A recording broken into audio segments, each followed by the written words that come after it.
ಸಮಸ್ತ ಕರ್ನಾಟಕದ ಪ್ರಜ್ಞಾವಂತ ನಾಗರಿಕರಿಗೆ ನಿಮ್ಮ ಗೆಳೆಯ ಡಾಕ್ಟರ್ ವಿಠಲ್ ವಗನ್ನ ಕ್ರಾಂತಿಕಾರಿ ಜೈ ಭೀಮ್ಗಳು. ಬಂಧುಗಳೇ, ಇವತ್ತಿನ ದಿವಸ ಲೈವ್ ಮಾಡ್ತಾ ಇರೋದು ಒಂದು ಮುಖ್ಯವಾಗಿರ್ತಕ್ಕಂಥ ಮತ್ತು ಜ್ವಲಂತವಾಗಿರ್ತಕ್ಕಂಥ ವಿಷಯ.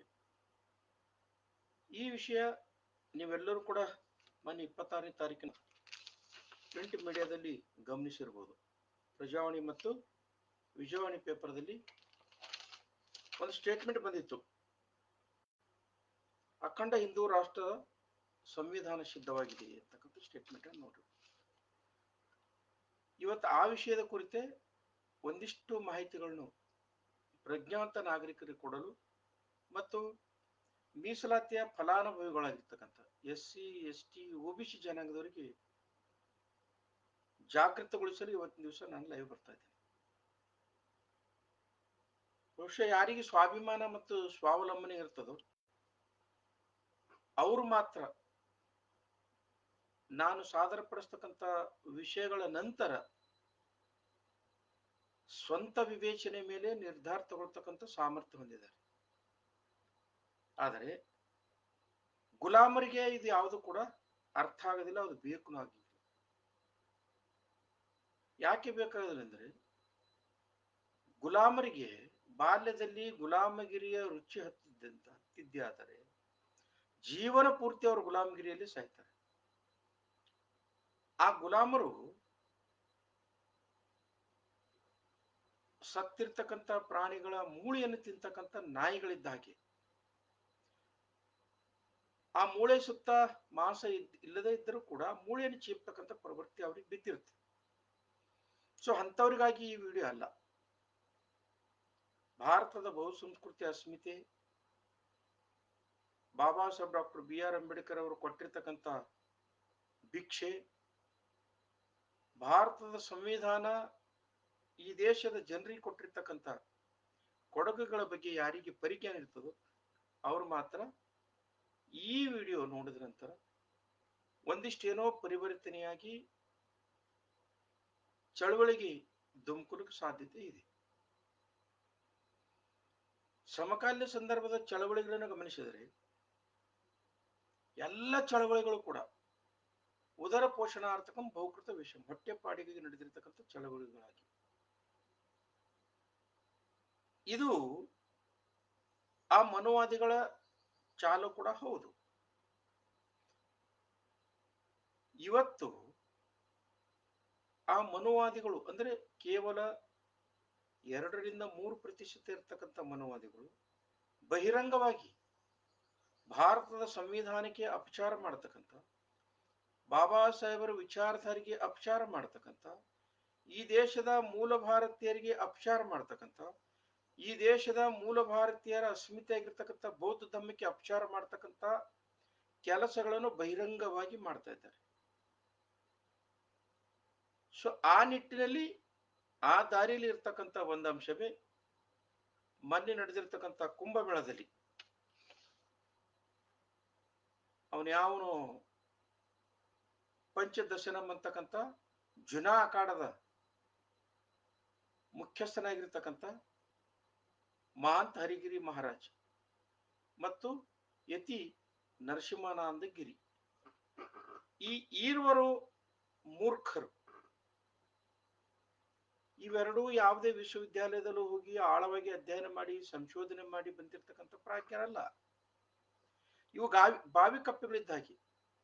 ಅಂದ್ರೆ ಈ ಬ್ರಾಹ್ಮಣತ್ವದ ಅಥವಾ ಚಾತುರ್ವರ್ಣದ ವಿಷವರ್ತುಲದಲ್ಲಿ ಗಿರಿಕಿ ಹೊಡಿತಕ್ಕಂಥ ಮಧ್ಯ ಏಷ್ಯಾದಿಂದ ಬಂದಿರತಕ್ಕಂಥ ಕ್ರಿಮಿನಲ್ ಟ್ರೈಬಲ್ಸ್ ಮಹಾಂತ ಹರಿಗಿರಿ ಮಹಾರಾಜ ಮತ್ತು ಯತಿ ನರಸಿಂಹಾನಂದ. ಯಾವ ಸಂವಿಧಾನ ಇವರಿಗೆ ವಿಧಿ 19ನೇ ಮಾತನಾಡಲು ಅವಕಾಶ ಕಲ್ಪಿಸಿಕೊಟ್ಟಿದೆಯೋ, ಯಾವ ಸಂವಿಧಾನ ಇವರಿಗೆ ಬಹಿರಂಗವಾಗಿ ಇವರ ಧರ್ಮದ ಬಗ್ಗೆ ಪ್ರಚಾರ ಮಾಡತಕ್ಕಂಥದ್ದು, ಇವರ ಧರ್ಮವನ್ನು ಆಚರಣೆ ಮಾಡತಕ್ಕಂಥದ್ದು, ಇವರ ಧರ್ಮದ ಬಗ್ಗೆ ವಿವಿಧ ಆಯಾಮಗಳ ಮೂಲಕ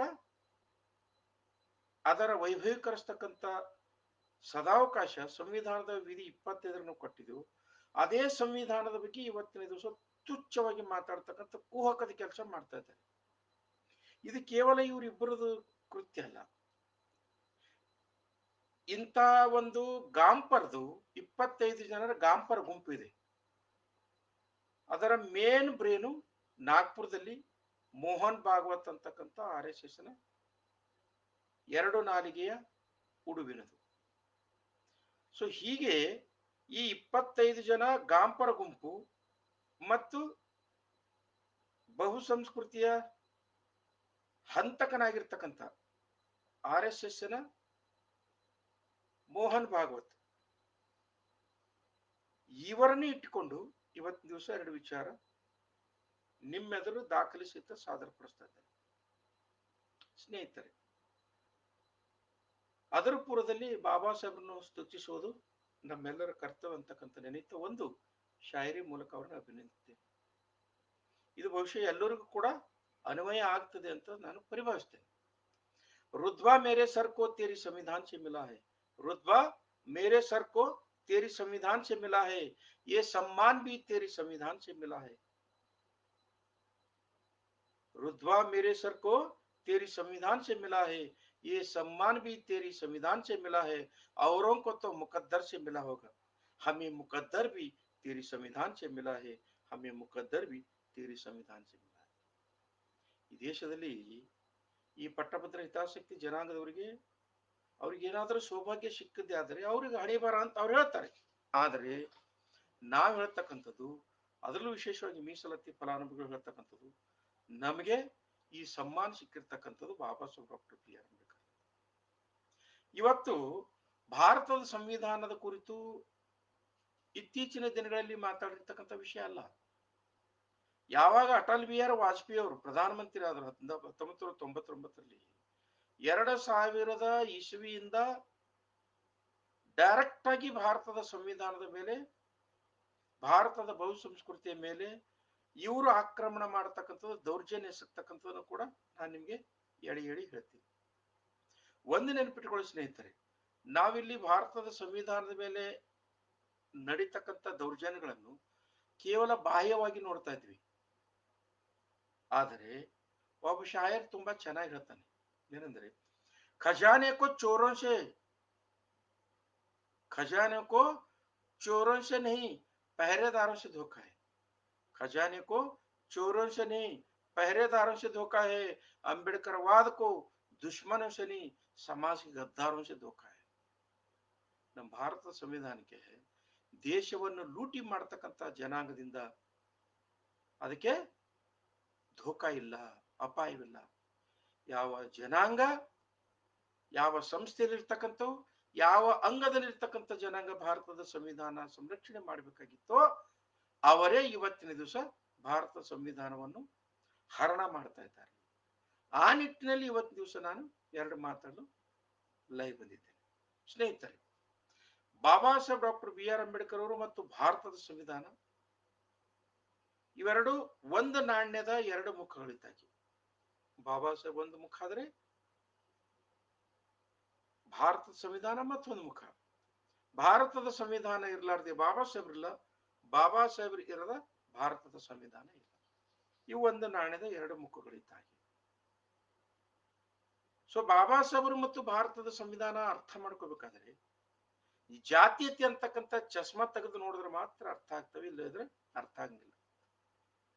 ಯಾವಾಗ ಜಾತೀಯತೆ ಚಸ್ಮಾ ಮದ ನೆತ್ತಿಗೆ ಇರ್ತದೋ ಆ ಮದಾಂಧ ನನ್ನ ಮಕ್ಕಳು ಭಾರತದ ಸಂವಿಧಾನದ ಬಗ್ಗೆ ಮತ್ತು ಬಾಬಾ ಸಾಹೇಬ್ರ ಬಗ್ಗೆ ಅಪಚಾರ ಮತ್ತು ಅನುಚಿತವಾಗಿ ವರ್ತನೆ ಮಾಡತಕ್ಕಂಥ ನಾವು ಕಾಣ್ತೀವಿ. ಸೊ ಇವತ್ತು ಅಂದರೆ ಕ್ರಿಸ್ತಶಕ 2000ದಿಂದ ಇಲ್ಲಿವರೆಗೆ ನಡೀತಕ್ಕಂಥದ್ದು ಕೂಡ ಅದನ್ನೇ. ಸೊ ಅದರ ವಿಷಯದ ಬಗ್ಗೆ ನಾನು ನಿಮಗೆ ಎಳೆಯಾಗಿ ಒಂದಿಷ್ಟು ಮಾಹಿತಿಗಳನ್ನು ಕೊಡಲು ಲೈವ್ ಬಂದಿದ್ದೀನಿ. ಅದನ್ನು ಗಮನಿಸಬೇಕಂತ ನಿಮ್ಮಲ್ಲಿ ಕೇಳ್ಕೊತೇನೆ. ಹೀಗೆ ಮಹಾಕುಂಭ ಮೇಳ ನಡೆದಿದೆ. ಆ ಮಹಾಕುಂಭ ಮೇಳದಲ್ಲಿ ಅಲ್ಲಿರ್ತಕ್ಕಂಥವ್ರು ಯಾರು ಕೂಡ ಪ್ರಜ್ಞಾವಂತರಲ್ಲ. ನೀವು ದಿನನಿತ್ಯ ಸಾಮಾಜಿಕ ಜಾಲತಾಣದಲ್ಲಿ ಗಮನಿಸ್ತಾ ಇದ್ದೀರಿ, ಹೆಣ್ಣು ಮಕ್ಕಳ ಜೊತೆಗೆ ಅನುಚಿತವಾಗಿ ವರ್ತನೆ ಮಾಡೋದು, ನಕಲಿ ಬಾಬಾಗಳು, ನಕಲಿ ಸಾಧ್ವಿಗಳು ಯಥೇಚ್ಛವಾಗಿ ಸಿಗ್ತಾ ಇದ್ದಾರೆ. ಅದು ಏನಿದೆ ಅಂದ್ರೆ ಅದೊಂದು ಹುಚ್ಚರ ಸಂತೆ. ಹೊಲಸಿನಲ್ಲಿ ಮುಳುಗಿ ನಾವು ಪರಿಹಾರ ಮಾಡ್ಕೊಳ್ತೀವಿ ಅಂತ. ನೋಡಬಹುದು ನೀವು ಗಂಗಾ ನದಿ ಎಷ್ಟು ಹೊಲಸಿದೆ ಅಂತ ನಾನು ಸ್ವತಃ ಹೋಗಿ ನೋಡಿದ್ದೇನೆ. ಅದು ಏನೇ ಇರಿ, ಹೊಲಸಿನಲ್ಲಿ ಅಂಧ ಭಕ್ತರನ್ನು ಮುಳುಗಿಸುತ್ತಾ ತಮ್ಮ ಕಾರ್ಯ ಸಾಧು ಮಾಡತಕ್ಕಂತ ಒಂದು ವ್ಯವಸ್ಥಿತವಾಗಿರ್ತಕ್ಕಂಥ ಕುತಂತ್ರವಾದಿಗಳ ತಂಡ ರಾಷ್ಟ್ರೀಯ ಸ್ವಯಂ ಸೇವಕ ಸಂಘ. ಇದರ ಉಸ್ತುವಾರಿಯನ್ನು ಅಂದ್ರೆ ಈ ದೇಶದ ಬ್ರಾಹ್ಮಣತ್ವದ ಉಸ್ತುವಾರಿಯನ್ನು ಮತ್ತು ಬ್ರಾಹ್ಮಣದ ವಿಷಬೀಜ ಬಿತ್ತಕ್ಕಂಥ ಉಸ್ತುವಾರಿ ಕೊಟ್ಟಿರ್ತಕ್ಕಂಥದ್ದು ಜುನಾ ಅಖಾಡದ ಮುಖ್ಯಸ್ಥನಾಗಿರ್ತಕ್ಕಂಥ ಮಹಾನ್ ಹರಿಗಿರಿ ಮಹಾರಾಜಗ ಮತ್ತು ಮಹಾಮಂಡಲೇಶ್ವರ ಆಗಿರ್ತಕ್ಕಂಥ ಯತಿ ನರಸಿಂಹಾನಂದ ಗಿರಿ. ಇವರಿಬ್ರು ಕೂಡ ಮಾನಸಿಕ ಭಯೋತ್ಪಾದಕರು. ಇವ್ರು ಏನ್ ಮಾಡಿದ್ದಾರೆ, 25 ಜನ ಬ್ರಾಹ್ಮಣರು ಸೇರಿಬಿಟ್ಟು 501 ಪುಟಗಳ ಹಿಂದೂ ರಾಷ್ಟ್ರ ಸಂವಿಧಾನವನ್ನು ಸಿದ್ಧಪಡಿಸಿವಿ ಅಂತೇಳಿ ಹರಿಬಿಟ್ಟಿದ್ದಾರೆ. ಬಹುಶಃ ಇದು ನೀವೆಲ್ಲರೂ ಕೂಡ ಪೇಪರ್ದಲ್ಲಿ ಓದಿ, ಹಿಂದೂ ರಾಷ್ಟ್ರದ ಸಂವಿಧಾನ ನಾವು ಮಾಡ್ತಾ ಇದ್ದೀವಿ. ಮತ್ತೆ ಅದೇ ಪೇಪರ್ದಲ್ಲಿ ಇದು ಪ್ರಜಾವಾಣಿಯಲ್ಲೂ ಬಂದಿದೆ, ವಿಜಯವಾಣಿಯಲ್ಲೂ ಕೂಡ ಬಂದಿದೆ. ಈ ಪತ್ರಿಕೆಯಲ್ಲಿ ಆ ಹಿಂದೂ ರಾಷ್ಟ್ರ ಸಂವಿಧಾನದಲ್ಲಿ ಏನಿರ್ತದಪ್ಪ ಅಂದ್ರೆ ಅವರ ಧರ್ಮಶಾಸ್ತ್ರಗಳು, ಅವರ ರಾಮರಾಜ್ಯದ ಪರಿಕಲ್ಪನೆ, ಅವರ ಕೃಷ್ಣ ರಾಜ್ಯದ ಪರಿಕಲ್ಪನೆ, ಮನುಸ್ಮೃತಿ ಹಾಗೂ ಚಾಣಕ್ಯನ ರಾಜನೀತಿ ಅದರಲ್ಲಿ ಅಳವಡಿಸಲಾಗಿದೆ ಅಂತ ಹೇಳ್ತಾರೆ. ಇಲ್ಲಿ ನಾನು ಅದು ರಾಮರಾಜ್ಯ ಅಂದ್ರೇನು, ಕೃಷ್ಣ ರಾಜ್ಯ ಅಂದ್ರೇನು, ಮನುಶಾಸ್ತ್ರ ಅಂದ್ರೇನು, ಧರ್ಮಶಾಸ್ತ್ರ ಅದು ಹೋಗೋದಕ್ಕಿಂತ ಪೂರ್ವದಲ್ಲಿ ಈ ಮೊದಲ ಶಬ್ದವಾಗಿರ್ತಕ್ಕಂಥ ಹಿಂದೂ ರಾಷ್ಟ್ರದ ಪರಿಕಲ್ಪನೆ ನೋಡೋಣ. ಹಿಂದೂ ರಾಷ್ಟ್ರ, ಈ ಹಿಂದೂ ಅಂದ್ರೇನು ಮೊದಲು ನಾವು ಅರ್ಥ ಮಾಡ್ಕೋಬೇಕು. ಇದು ಮುಖ್ಯವಾಗಿ ಯಾರು ಅರ್ಥ ಮಾಡ್ಕೋಬೇಕಂದ್ರೆ ಈ ದೇಶದ SC ST OBC ಜನಾಂಗದವರು ಈ ಹಿಂದೂ ಅನ್ನೋ ಶಬ್ದದ ಬಗ್ಗೆ ಅರ್ಥ ಮಾಡ್ಕೊಳ್ಳೋದು ಅತಿ ಅವಶ್ಯಕವಾಗಿದೆ. ಕಾರಣ ಏನಂದ್ರೆ ಅವರಿಗೆ ಕ್ಲಿಯರ್ ಇದೆ, ಯಾರಿಗೆ, RSS ಮತ್ತು ಬ್ರಾಹ್ಮಣರಿಗೆ, ಹಿಂದೂ ರಾಷ್ಟ್ರ ಅಂದ್ರೆ ಗುಲಾಮರ ರಾಷ್ಟ್ರ ಅಂತ. ಗುಲಾಮರ ರಾಷ್ಟ್ರ. ಸೊ ಹಿಂದೂ ರಾಷ್ಟ್ರದ ಸಂವಿಧಾನ ಅಂದ್ರೆ ಗುಲಾಮರನ್ನು ಹೇಗೆ ಆಳ್ವಿಕೆ ಮಾಡಬೇಕು ಎಂಬುದರ ಒಂದು ಶಾಸನಗಳ ಗುಚ್ಛವೇ ಹಿಂದೂ ರಾಷ್ಟ್ರ ಸಂವಿಧಾನ. 1818ರ ಭೀಮಾ ಕೋರೆಗಾಂವ್ ಪೂರ್ವದಲ್ಲಿ 563 ಸಂಸ್ಥಾನಗಳಲ್ಲಿ ಯಾರೇ ರಾಜರಿದ್ರು ಕೂಡ ಇಲ್ಲಿ ಒಂದು ಸಂವಿಧಾನ ಜಾರಿಗೆ ಇತ್ತು, ಅದು ಹಿಂದೂ ರಾಷ್ಟ್ರ ಸಂವಿಧಾನ, ಬ್ರಾಹ್ಮಣ ಪ್ರಭುತ್ವದ ಸಂವಿಧಾನ, ಅದೇ ಮನುಸ್ಮೃತಿ. ಯಾವ ವ್ಯಕ್ತಿ ಮನುಸ್ಮೃತಿಯನ್ನು ಓದಿರ್ತಾನೋ, ಯಾವ ಹೆಣ್ಣು ಮಗಳು ಮನುಸ್ಮೃತಿಯನ್ನು ಓದಿರ್ತಾಳೋ ಅವಳು ಯಾವತ್ತು ಕೂಡ ಈ ಬ್ರಾಹ್ಮಣರ ಧಾರ್ಮಿಕ ಗ್ರಂಥಗಳ ಬಗ್ಗೆ, ಬ್ರಾಹ್ಮಣರು ಸೃಷ್ಟಿ ಮಾಡಿರ್ತಕ್ಕಂಥ ದೇವರುಗಳ ಬಗ್ಗೆ ಗೌರವ ತೋರದೇನೆ ಅವರ ಬುಡಕ್ಕೆ ಎಳ್ಳು ನೀರು ಬಿಡತಕ್ಕಂಥ ಕೆಲಸ ಮಾಡ್ತಾರೆ. ಅಧ್ಯಯನದ ಕೊರತೆಯಿಂದ ಈ ದೇಶದ ಮೂಲ ಭಾರತೀಯರು ಅಂಧಭಕ್ತರಾಗಿ ಬ್ರಾಹ್ಮಣರ ಬೂಟ್ ನೆಕ್ತಕ್ಕಂಥ ಕೆಲಸ ಮಾಡ್ತಾ ಇದ್ದಾರೆ. ಈಗ ನಾನು ಹೇಳ್ತಕ್ಕಂಥ ವಿಷಯ ಅಂದ್ರೆ ಹಿಂದೂ ಅಂದ್ರೇನಪ್ಪ? ಹಿಂದೂ ರಾಷ್ಟ್ರ ಅಂದ್ರೆ ಗುಲಾಮರ ರಾಷ್ಟ್ರ ಅಂತ. ಸ್ನೇಹಿತರೆ, ನಿಮ್ಗೆಲ್ಲರಿಗೂ ಕೂಡ ಕನ್ನಡ ಭಾಷೆಯ ಬಗ್ಗೆ ಪ್ರಭುತ್ವ ಇದೆ ಅಂತ ಪರಿಭಾವಿಸುತ್ತಾರೆ. ಹಿಂದೂ ಅಂತಕ್ಕಂಥದ್ದು ಇದು ಧರ್ಮವಾಚಕ ಶಬ್ದವಲ್ಲ. ತದನಂತರ ಇವರು ತಮ್ಮ ಶಬ್ದಕೋಶದಲ್ಲಿ ಸೇರಿಸ್ತಕ್ಕಂಥದ್ದು, ಉದಾಹರಣೆಗಾಗಿ ಇದೇ ಕನ್ನಡ ಸಾಹಿತ್ಯ ಪರಿಷತ್ತಿನವರು ಮುದ್ರಣ ಮಾಡಿರ್ತಕ್ಕಂಥ ಕನ್ನಡ ನಿಘಂಟುವಿನಲ್ಲಿ ಪೇಜ್ ನಂಬರ್ 1426ರಲ್ಲಿ ಹೊಲೆ ಅಂದರೆ ದುಷ್ಟ, ನೀಚ, ಚಾಂಡಾಲ ಅಂತ ಸೇರಿಸಿದ್ದಾರೆ. ಆದರೆ ವಾಸ್ತವಿಕವಾಗಿ ಈ ದೇಶದ ಗೆಜೆಟ್, ಸೆನ್ಸಸ್ ರಿಪೋರ್ಟು ಮತ್ತು Alexander Robertson, Rangachari, Edgar Thurston ಇವರೆಲ್ಲ ಸಂಶೋಧನೆ ಮತ್ತು ನಾನು ಕ್ಷೇತ್ರ ಕಾರ್ಯ ಮಾಡಿದಾಗ ಮತ್ತು ಜನಪದೀಯ ಸಾಹಿತ್ಯಿಕ ಆಕಾರಗಳನ್ನು ಮತ್ತು ಮೌಖಿಕ ಆಕಾರಗಳನ್ನು ಗಮನಿಸಿದಾಗ ಹೊಲೆ ಅಂದರೆ ಭೂಮಿಯ ಒಡೆಯ ಅಂತ, ಧರಣೀಚ ಪುತ್ರ ಅಂತ ಕರೀತಾರೆ. ಆದರೆ ಈ ನನ್ನ ಮಕ್ಕಳು ಹೊಲೆ ಅಂದರೆ ದುಷ್ಟ, ನೀಚ ಅಂತ ಸೇರಿಸ್ತಕ್ಕಂಥ. ಹಾಗೆಯೇ ಹಿಂದೂ ಅಂತಕ್ಕಂಥದ್ದು ಇದು ಧರ್ಮವಾಚಕ ಶಬ್ದವಲ್ಲ, ಇದು ಪ್ರದೇಶವಾಚಕ ಶಬ್ದ, ಇದು ಸಮುದಾಯವಾಚಕ ಶಬ್ದ. ಈ ಪ್ರದೇಶವಾಚಕ ಶಬ್ದವನ್ನು ಸಮುದಾಯವಾಚಕ ಶಬ್ದವನ್ನು ಗುರುತಿಸಿರ್ತಕ್ಕಂಥವ್ರು ಯಾರಂದರೆ 11ನೇ ಶತಮಾನದಲ್ಲಿ ಈ ದೇಶದ ಮೇಲೆ ಆಕ್ರಮಣ ಮಾಡಿರ್ತಕ್ಕಂಥ ಮೊಘಲರು. ಒಂದು ತಿಳ್ಕೋಬೇಕು ಸ್ನೇಹಿತರೆ, ಈ ದೇವರ ದಿಂಡ್ರಿಗೆ ಅಡ್ಡಾಡಬೇಕು ಬಿಟ್ಟು ಹೋಗ್ತಕ್ಕಂಥ ಬಂಡ್ರಿಗೆ ಹೇಳ್ತೀನಿ, ಯಾವನೇ ಆಗಿರ್ಲಿ, ಪುರೋಹಿತನಾಗಿರು, ಪಾಖಂಡಿ ಆಗಿರು, ಪಂಡಿತನಾಗಿರು, ಯಾವನೇ ಆಗಿರು, ಹಿಂದೂ ಅಂತಕ್ಕಂಥ ಶಬ್ದ ಬ್ರಾಹ್ಮಣ ರಚನೆ ಮಾಡಿರ್ತಕ್ಕಂಥ ಇಲ್ಲಿವೆ ಮೇಲ್ಗಡೆ ಬ್ರಾಹ್ಮಣ ರಚನೆ ಮಾಡಿರ್ತಕ್ಕಂಥ ಯಾವುದೇ 4 ವೇದ, ಋಗ್ವೇದ, ಯಜುರ್ವೇದ, ಸಾಮವೇದ, ಅಥರ್ವಣ ವೇದಗಳಲ್ಲಿ ಇಲ್ಲ, 18 ಪುರಾಣಗಳಲ್ಲಿಲ್ಲ, ಮನುಸ್ಮೃತಿ, ಆಜ್ಞಾಲ್ಕ ಸ್ಮೃತಿ, ಬೃಹಸ್ಪತಿ ಸ್ಮೃತಿ, ಸ್ಮೃತಿಗಳಲ್ಲಿಲ್ಲ, ಉಪನಿಷತ್ತುಗಳಲ್ಲಿಲ್ಲ, ಆಗಮಗಳಿಲ್ಲ, ರಾಮಾಯಣ, ಮಹಾಭಾರತ, ಭಗವದ್ಗೀತೆ, ಬ್ರಾಹ್ಮಣರು ಸೃಷ್ಟಿ ಮಾಡಿರ್ತಕ್ಕಂಥ ಯಾವುದೇ ಧಾರ್ಮಿಕ ಗ್ರಂಥಗಳಲ್ಲೂ ಹಿಂದೂ ಅಂತಕ್ಕಂಥ ಪದವಿಲ್ಲ. ಅದಷ್ಟೇ ಅಲ್ಲ, ಈ ದೇಶವನ್ನು ಅಥವಾ ಈ ಉತ್ತರ ಕರ್ನಾಟಕವನ್ನು ಜ್ಞಾನದ ನಾಡು ಮಾಡಿರ್ತಕ್ಕಂಥ ಸಾಧು ಸಂತರು, ಪಂಥವಾದಿಗಳು, ದಾಸರು ಯಾರು ಕೂಡ ಹಿಂದೂ ಧರ್ಮದ ಉಲ್ಲೇಖ ಎಲ್ಲೂ ಮಾಡದೇ ಇರತಕ್ಕಂಥದ್ದು ನಾವು ಕಾಣ್ತೀವಿ. ಹಾಗಾದ್ರೆ ಇದು ಹಿಂದೂ ಅಂದ್ರೆ ಏನಿದೆ? ಹಿಂದೂ ಅಂತಕ್ಕಂಥ ಸ್ನೇಹಿತರೆ, ಇದು ಕನ್ನಡ ಶಬ್ದನೂ ಅಲ್ಲ, ಮರಾಠಿನೂ ಅಲ್ಲ, ಸಂಸ್ಕೃತನೂ ಅಲ್ಲ, ಇದು ಸ್ಥಳೀಯ ಯಾವ ಭಾಷೆಯಲ್ಲೂ ಕೂಡ ಇದರ ಅರ್ಥ ಇಲ್ಲ, ಇದು ಬಳಕೆ ಮಾಡಿಲ್ಲ. ಇದು ಮೊಘಲರು ಬಳಸ್ತಕ್ಕಂಥ ಭಾಷೆಯಾಗಿರ್ತಕ್ಕಂಥ ಪಾರ್ಸಿಯಿಂದ ಬಂದಿರತಕ್ಕಂಥದ್ದು ಹಿಂದೂ ಅಂತಕ್ಕಂಥದ್ದು. ಇದನ್ನು ನಾವು ಎಲ್ಲಾರ್ ಬಾಲಿಯರು ಬರೆದಿರ್ತಕ್ಕಂಥ, ಸಂಸ್ಕರಣೆ ಮಾಡಿ ರಚನೆ ಮಾಡಿರ್ತಕ್ಕಂಥ ಹಿಂದೂಜಮ್ ಅಂತಕ್ಕಂಥ ಪುಸ್ತಕದಲ್ಲಿ ಇದರ ಬಗ್ಗೆ ವಿಸ್ತೃತವಾಗಿರ್ತಕ್ಕಂಥ ಆಕಾರಗಳು ಕೊಟ್ಟಿದ್ದಾರೆ. ಅಂದ್ರೆ ಪಾರ್ಸಿಯ ಯಾವ ಯಾವ ಪುಸ್ತಕಗಳಲ್ಲಿ ಈ ಹಿಂದೂ ಶಬ್ದ ಬಳಕೆ ಮಾಡಿದೆ ಮತ್ತು ವೈದಿಕರ ಯಾವ ಧಾರ್ಮಿಕ ಗ್ರಂಥ ಕೂಡ ಇಲ್ಲ ಅನ್ನೋದ್ರ ಬಗ್ಗೆ ಇವರು ದಾಖಲೆ ಮಾಡಿದ್ದಾರೆ. ನೋಡಿ, ಪಾರ್ಸಿಯಲ್ಲಿ ಗಯಾಸುಲ್ಲಗಾತ ಅಂತಕ್ಕಂಥ ಒಂದು ಡಿಕ್ಷನರಿ ಇದೆ. ಆ ಡಿಕ್ಷನರಿಯಲ್ಲಿ ಹಿಂದೂ ಶಬ್ದಕ್ಕೆ ಅರ್ಥ ಏನಿದೆ? ಹಿಂದೂ ಸರ್ ಮೊಹಾವಿರೆ ಫರ್ಷಿಯೆ ಬಮನಿ ದೂಜದ ವ ರೆಹಮಾನ್ ಬಿ ಆವಾದ್. ನೋಡಿ, ಹಿಂದೂ, ಇನ್ನೊಂದ್ಸರಿ ಹೇಳ್ತೀನಿ, ಪಾರ್ಸಿ ಶಬ್ದ ನೋಡಿ, ಹಿಂದೂ ಸರ್ ಮುಹಿರೆ ಫರ್ವಿಶಿಯಾ ಬಾಮನಿ ದೂಜದ ವಹ ರೆಹಮಾನ್ ಬಿ ಆಯದ. ಅಂದ್ರೆ ಪಾರ್ಸಿ ಭಾಷೆಯಲ್ಲಿ ಮುಹಾರೆ ಮೇ ಹಿಂದೂ ಶಬ್ದ, ಮುಹಾರೆ ಅಂದ್ರೆ ಈ ಶಾಯರಿ ಅಂತ ಕರಿತೀವಲ್ಲ, ಮುಹಾರೆ, ಅದರಲ್ಲಿ ಏನ್ ಹೇಳ್ತಾನೆ, ಪಾರ್ಸಿ ಭಾಷೆಯಲ್ಲಿ मुहारे का हिंदू शब्द के अर्थ होता है चोर और डाकू.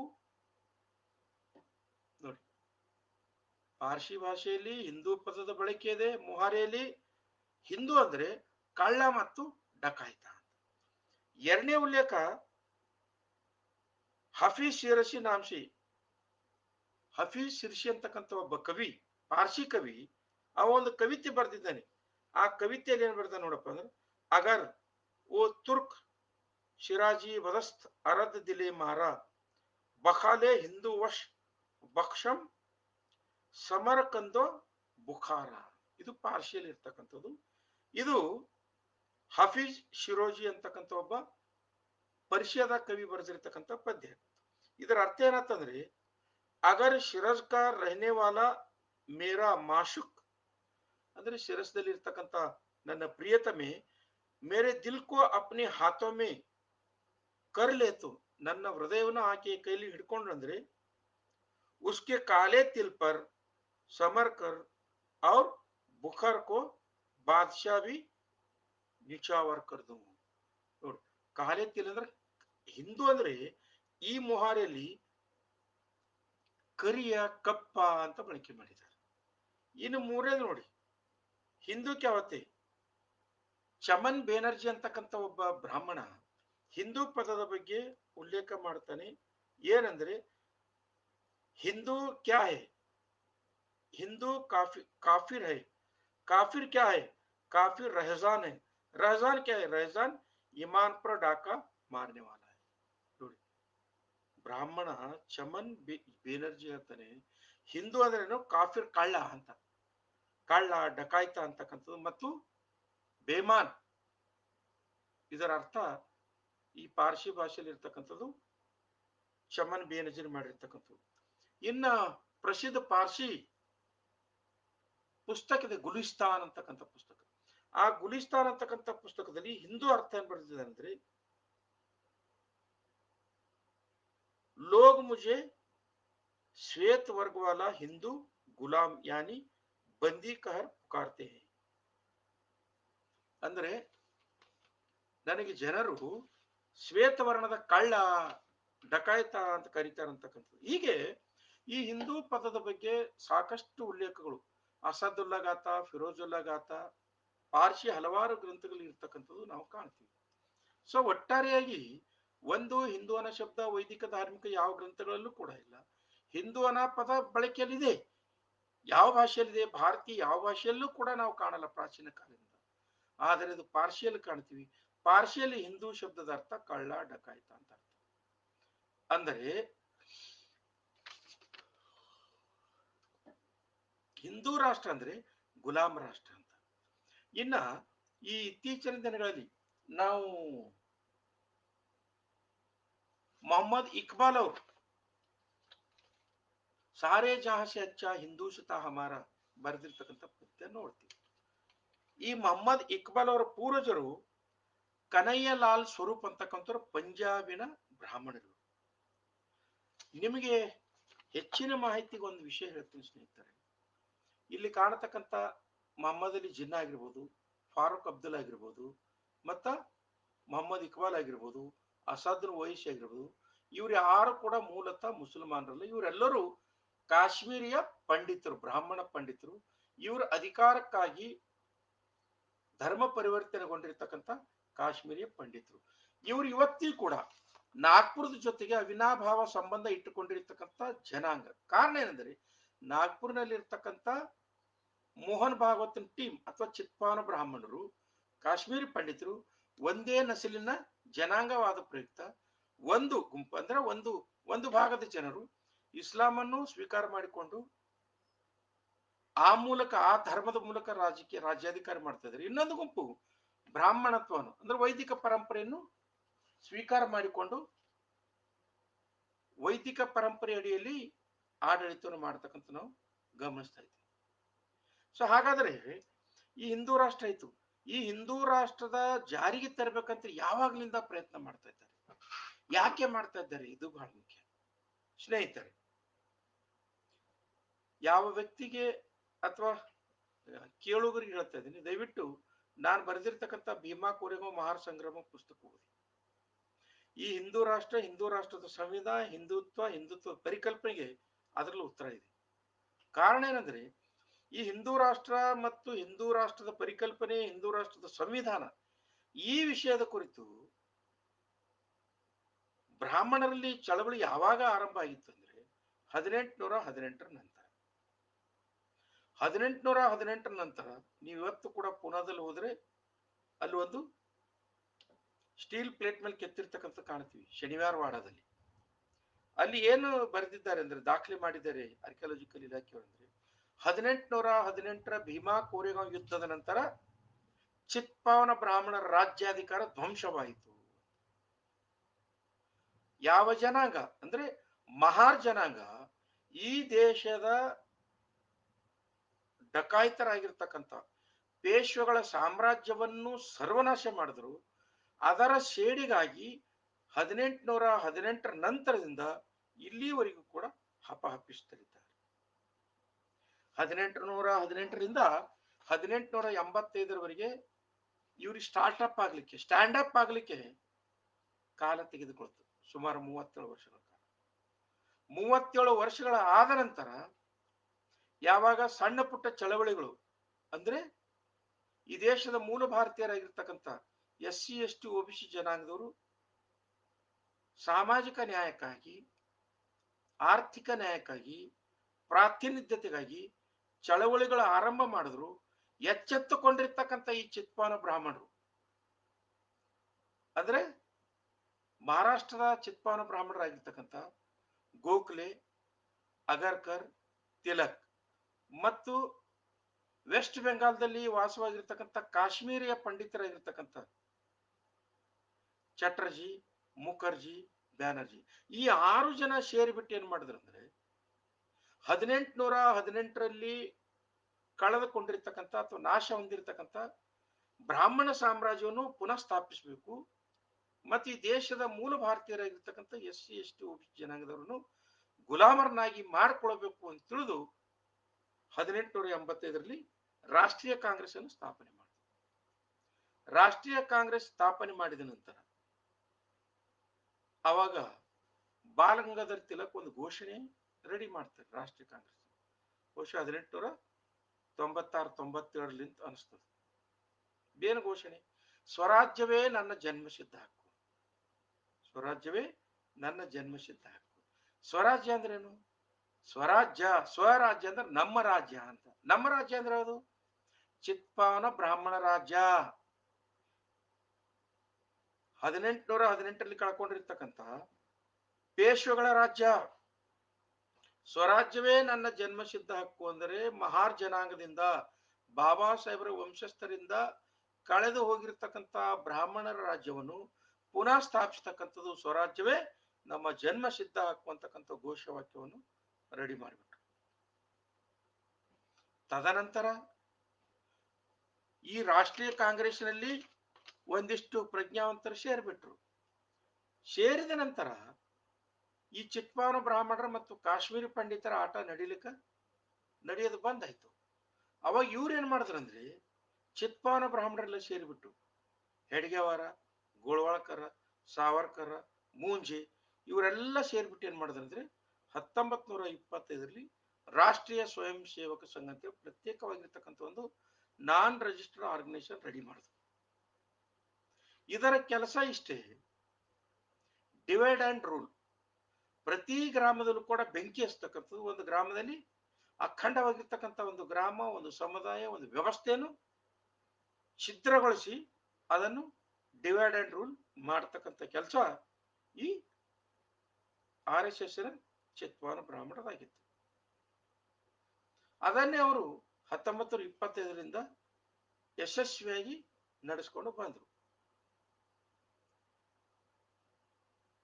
ಈ ಚಿತ್ಪಾವನ ಬ್ರಾಹ್ಮಣರು 25ಕ್ಕೆ ರಾಷ್ಟ್ರೀಯ ಸ್ವಯಂ ಸೇವಕ ಸಂಘವನ್ನು ಸ್ಥಾಪನೆ ಮಾಡಿ ಆ ಮೂಲಕ ಭಾರತದ ಮೂಲ ನಿವಾಸಿಗಳ ಮೇಲೆ ಆಡಳಿತ ಮಾಡತಕ್ಕಂಥ ವ್ಯವಸ್ಥಿತವಾಗಿರ್ತಕ್ಕಂಥ ಷಡ್ಯಂತ್ರವನ್ನು ಹೆಣಕೋತ ಬಂದರು. ಇವರಿಗೆ ಕಂಟಕ ಆಗಿರ್ತಕ್ಕಂಥವ್ರು ಯಾರಂದ್ರೆ 1919ರಲ್ಲಿ ಸೌತ್ ಬ್ರೋ ಕಮಿಷನ್ ಮೂಲಕ ಸಾಮಾಜಿಕ ಮತ್ತು ರಾಜಕೀಯ ಚಳವಳಿಗೆ ಬಂದಿರತಕ್ಕಂಥ ಬೋಧಿಸತ್ವ ಬಾಬಾ ಸಾಹೇಬ್ ಡಾಕ್ಟರ್ BR ಅಂಬೇಡ್ಕರ್ ಒಂಟಿ ಸಲಗ ಈ ಚಿತ್ಪಾವನ ಬ್ರಾಹ್ಮಣರಿಗೆ ಕಂಟಕ ಆಗ್ಬಿಟ್ರು. ಕಾರಣ ಏನಂದ್ರೆ ಸಾಮಾಜಿಕ ಚಳವಳಿಗಳ ಮೂಲಕ, ಬಹಿಷ್ಕೃತ ಹಿತಕಾರಣಿ ಸಭಾದ ಮೂಲಕ ದೇಶದಾದ್ಯಂತ ಸುತ್ತಾಡಿ ಬಾಬಾ ಸಾಹೇಬ್ ಡಾಕ್ಟರ್ BR ಅಂಬೇಡ್ಕರ್ ಅವರು ಈ ದೇಶದ SC ST OBC ಜನಾಂಗದವರು, ದೇಶದ ಮೂಲ ಭಾರತೀಯರು, ಇವರು ದೇಶವನ್ನು ಆಳ್ವಿಕೆ ಮಾಡಿರ್ತಕ್ಕಂಥ ಜನಾಂಗ, ವಸಾಹತುಶಾಹಿಯ ಕಾಲಘಟ್ಟದಲ್ಲಿ ಗಜ್ನಿ, ಗೋರಿ, ಖಿಲ್ಜಿ, ಗುಲಾಮಿ, ತೊಗಲಕ್, ಡಚ್, ಫ್ರೆಂಚ್, ಬ್ರಿಟಿಷರ ಆಹ್ವಾನದ ಆಕ್ರಮಣದಿಂದಾಗಿ ಇವರು ಮತ್ತೆ ಅಧಿಕಾರವನ್ನು ಕಳೆದುಕೊಳ್ತಕ್ಕಂಥ ಸಂದರ್ಭ ಬಂತು. ನೋಡಿ, ಆಹ್ವಾನದ ಆಕ್ರಮಣದಿಂದಾಗಿ ಅಂದರೆ ಈ ದೇಶದಲ್ಲಿ ಇರ್ತಕ್ಕಂಥ ಬಡ ಬ್ರಾಹ್ಮಣರಾಗಿರ್ತಕ್ಕಂಥ ಈ ಚಿತ್ಪಾವನ ಬ್ರಾಹ್ಮಣರು ವಿದೇಶಿ ಆಕ್ರಮಣಕಾರನ್ನು ಭಾರತಕ್ಕೆ ಆಕ್ರಮಣ ಮಾಡಲು ಕರೆಸಿ ಇಲ್ಲಿರ್ತಕ್ಕಂಥ ಸಂಪತ್ತನ್ನು ಲೂಟಿ ಮಾಡಿ ಅದರಲ್ಲಿ ಭಾಗ ತೆಗೆದುಕೊಂಡು ತಮ್ಮ ಸಂಘಟನೆಯನ್ನು ನಡೆಸ್ಕೊಂಡು ಹೋಗ್ತಾ ಇದ್ದಾರೆ.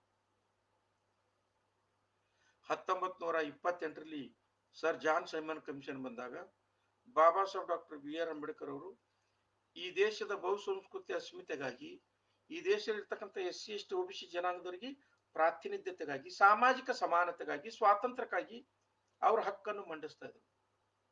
ಈ ಹಕ್ಕು ಮಂಡಿಸ್ತಕ್ಕಂಥ ಒಂದು ಸಾಮಾಜಿಕ ಜವಾಬ್ದಾರಿಯನ್ನು ನಾಗ್ಪುರದಲ್ಲಿರ್ತಕ್ಕಂಥ RSS ನವರಿಗೆ ನುಂಗಲಾರ ತುತ್ತಾಗ್ಬಿಡ್ತು. ಅವಾಗ ಇವ್ರು ಏನ್ ಮಾಡಿದ್ರಂದ್ರೆ ತಮ್ಮ RSS ಸಂಘಟನೆ ಮೂಲಕ ಹಿಂದೂ ರಾಷ್ಟ್ರದ ಅಥವಾ ಹಿಂದುತ್ವದ ಪರಿಕಲ್ಪನೆಯಿಂದ ನೋಡಿ, ಅವರ ಪರಿಕಲ್ಪನೆ ಸರಿ ಇದೆ. ಹಿಂದುತ್ವದ ಪರಿಕಲ್ಪನೆಯಿಂದ ಈ ದೇಶದಲ್ಲಿ ಇರ್ತಕ್ಕಂಥ SC ST OBC ಜನಾಂಗದವನು, ಅದರಲ್ಲೂ ವಿಶೇಷವಾಗಿ ST ಮತ್ತು OBC ಜನಾಂಗವನ್ನು ತಮ್ಮ ಸಂಘಕ್ಕೆ ಆಹ್ವಾನ ಮಾಡುತ್ತಾ ಕಪೋಲ ಕಲ್ಪಿತವಾಗಿರ್ತಕ್ಕಂಥ ದೇವರುಗಳನ್ನು ಸೃಷ್ಟಿ ಮಾಡುತ್ತಾ ಆ ಕಪೋಲ ಕಲ್ಪಿತ ದೇವರುಗಳಿಗೆ ಹರಕೆ ಹೊರಿಸುತ್ತಾ ಅವರನ್ನು ತಮ್ಮ ಸಂಘದಲ್ಲಿ ತೆಗೆದುಕೊಂಡರು. ಆ ಮೂಲಕ ಭಾರತದಲ್ಲಿ ದಂಗೆಗಳು ಆತಂಕವಾದಿತನಕ್ಕೆ ನಾಂದಿ ಹಾಡಿದವು. ಇದು ಪ್ರಖರವಾಗಿ ಯಾವ ಕಾಲಘಟ್ಟದಲ್ಲಿ ಬೆಳಕಿಗೆ ಬಂತಂದ್ರೆ 1948ರಲ್ಲಿ ಗಾಂಧೀಜಿಯನ್ನು ಹತ್ಯೆ ಮಾಡುವ ಮೂಲಕ RSSನ ನಾಯಕರುಗಳು ಈ ದೇಶದಲ್ಲಿ ಮೊದಲ ಆತಂಕವಾದಿ ಹಂಬಲೆಯನ್ನು ಮಾಡುವ ಮೂಲಕ ಗಾಂಧೀಜಿಯವರನ್ನು ಹತ್ಯೆ ಮಾಡಿದರು. ತದನಂತರ ವಿಚಾರಣೆ ಆಯಿತು, ಕೋರ್ಟ್ ಏನ್ ಹೇಳ್ತು, ಎವಿಡೆನ್ಸ್ ಏನದು, ನ್ಯಾಯವಾದಿಗಳು ಹೆಂಗಿದ್ರು, ಅದ್ರ ಬಗ್ಗೆ ಬೇರೆ ವಿಷಯ ಅದಿರಲಿ, ಅವರು ಗತಿಸಿ ಹೋಗಿದ್ದಾರೆ ಇರಲಿ. ಸೊ ಹೀಗೆ ಮೊದಲ ಆತಂಕವಾದಿ ಸಂಘಟನೆ ಆಗಿರ್ತಕ್ಕಂಥ RSS ಗಾಂಧೀಜಿ ಹತ್ಯೆ ನಂತರ ತನ್ನ ಚಟುವಟಿಕೆಗಳು ಮತ್ತೆ ಕ್ರಿಯಾಶೀಲಗೊಳಿಸಿತು. ಎಲ್ಲಿವರೆಗೆ ಆಂತರಿಕವಾಗಿ ಭಯೋತ್ಪಾದಕ ಕೆಲಸವನ್ನು ಮಾಡ್ತಕ್ಕಂಥ ಕೃತ್ಯ ರಾಷ್ಟ್ರೀಯ ಸ್ವಯಂ ಸೇವಕ ಸಂಘ ಮಾಡ್ತಾ ಇತ್ತು. ಯಾವಾಗ 1999ರಲ್ಲಿ ಅಟಲ್ ಬಿಹಾರಿ ವಾಜಪೇಯಿ ಅವರು ಭಾರತದ ಪ್ರಧಾನಮಂತ್ರಿ ಆದರು, ಆಗ ರಾಜ್ಯಾಧಿಕಾರದ ದುರುಪಯೋಗ ಪಡಿಸಿಕೊಂಡಿರ್ತಕ್ಕಂಥ ಅಟಲ್ ಬಿಹಾರಿ ವಾಜಪೇಯಿ ಅವರು ಬಾಬಾ ಸಾಹೇಬ್ ಡಾಕ್ಟರ್ BR ಅಂಬೇಡ್ಕರ್ ಅವರು ಬರೆದಿರ್ತಕ್ಕಂಥ ಸಂವಿಧಾನಕ್ಕೆ ಧಕ್ಕೆ ತರ್ತಕ್ಕಂಥ ಕೆಲಸ ಆರಂಭ ಮಾಡಿದ್ರು. ಅಂದ್ರೆ ಆ ಸಂವಿಧಾನವನ್ನು ಶಿಥಿಲಗೊಳಿಸ್ತಕ್ಕಂಥ ಕೆಲಸ ಮಾಡಿದ್ರು. ಒಂದು ಕಡೆ ಆ ಸಂವಿಧಾನವನ್ನು ತೆಗೆದು ಬೇರೆ ಸಂವಿಧಾನ ಬರೀತಕ್ಕಂಥ ಸಾಮರ್ಥ್ಯ ಇವರಿಗೆ ಇದ್ದಿದ್ದಿಲ್ಲ. ಆದರೆ ಸಂವಿಧಾನ ಇದ್ರೂ ಕೂಡ ಆ ಸಂವಿಧಾನದಲ್ಲಿ ತಮಗೆ ಏನು ಬೇಕು ಹೆಂಗ್ ಬೇಕು ಸೇರಿಸ್ತಕ್ಕಂಥ ಕೆಲಸ ಮಾಡುವ ಸಲುವಾಗಿ ಕ್ರಿಸ್ತಶಕ 2000 ಇಸ್ವಿ ಫೆಬ್ರವರಿ 22ರಂದು ಅಟಲ್ ಬಿಹಾರಿ ವಾಜಪೇಯಿ ಏನ್ ಮಾಡಿಬಿಡ್ತಾರೆ ಅಂದ್ರೆ ನ್ಯಾಯಮೂರ್ತಿ N ವೆಂಕಟಾಚಲಯ್ಯನವರಿಗೆ ಸಂವಿಧಾನ ಪರಾಮರ್ಶನ ಸಮಿತಿಯ ಅಧ್ಯಕ್ಷರನ್ನಾಗಿ ಮಾಡಿ ಸಂವಿಧಾನ ತಿದ್ದುಪಡಿ ಮಾಡಬೇಕು, ಅಂದ್ರೆ ಅದರಲ್ಲಿ ಮನುವಾದಿತನವನ್ನು ಸೇರಿಸಬೇಕು ಅಂತೇಳಿ ಸಂವಿಧಾನ ಪರಾಮರ್ಶನ ಸಮಿತಿ ಮಾಡಿ ಅದರ ಅಧ್ಯಕ್ಷರನ್ನು N ವೆಂಕಟಾಚಲಯ್ಯನವರಿಗೆ ಮಾಡ್ತಾರೆ. ಸಂವಿಧಾನವನ್ನು ಅಧ್ಯಯನ ಮಾಡಿರ್ತಕ್ಕಂಥ N ವೆಂಕಟಾಚಲಯ್ಯನವರು ಯಥಾರೀತಿ ವಾಜಪೇಯಿ ವರದಿ ಸಲ್ಲಿಸಿ ಭಾರತದ ಸಂವಿಧಾನದಲ್ಲಿ 395 ವಿಧಿಗಳಿವೆ. ಬಾಬಾ ಸಾಹೇಬ್ ಡಾಕ್ಟರ್ BR ಅಂಬೇಡ್ಕರ್ ಒಬ್ಬರ ಪ್ರಕಾರವಾಗಿರ್ತಕ್ಕಂಥ ಪಂಡಿತರು. ಅದಕ್ಕಾಗಿಯೇ ಸಮಯ ಸಂದರ್ಭಕ್ಕೆ ತಕ್ಕಂತೆ ಜನರ ಅನುಕೂಲಕ್ಕೆ ತಕ್ಕಂತೆ ಪ್ರಜೆಗಳಿಗೆ ವೆಲ್ಫೇರ್ ಸ್ಟೇಟ್ ಕೊಡತಕ್ಕಂಥ ಕನಸು ಸಾಕಾರಗೊಳ್ಳುವ ಸಲುವಾಗಿ ಭಾರತದ ಸಂವಿಧಾನವನ್ನು ಸಮಯಕ್ಕೆ ತಕ್ಕಂತೆ ತಿದ್ದುಪಡಿ ಮಾಡತಕ್ಕಂಥ ಅವಶ್ಯಕತೆ ಇದೆ. ಅದಕ್ಕಾಗಿ ಬಾಬಾ ಸಾಹೇಬ್ ಡಾಕ್ಟರ್ BR ಅಂಬೇಡ್ಕರ್ ಅವರು ಕಾನ್ಸ್ಟಿಟ್ಯೂಷನ್ 368 ಆರ್ಟಿಕಲ್ ಇಟ್ಟಿದ್ದಾರೆ. ಅದಕ್ಕಾಗಿ ಈ ಸಂವಿಧಾನ ಯಾವುದೇ ರೀತಿಯಿಂದ ಇದನ್ನು ಸೇರಿಸೋದಾಗಲಿ ತಿರುಚೋದಾಗಲಿ ರೂಪಾಂತರ ಮಾಡೋದಾಗಲಿ ಸಾಧ್ಯವಿಲ್ಲ ಅಂತಕ್ಕಂಥ ವರದಿಯನ್ನು ಸಲ್ಲಿಸಿದರು. ಆವಾಗ ಅಟಲ್ ಬಿಹಾರಿ ವಾಜಪೇಯಿ ಅವರು ಮತ್ತು ಆಗಿನ ಎಲ್ಲ RSSನವರು ಬಾಯಿ ಮುಚ್ಕೊಂಡು ಕುಂತು ಬಿಟ್ರು. ಇದು ಅಲ್ಲಿಗೆ ನಿಂದ್ರೆ ಬಿಡಲಿಲ್ಲ.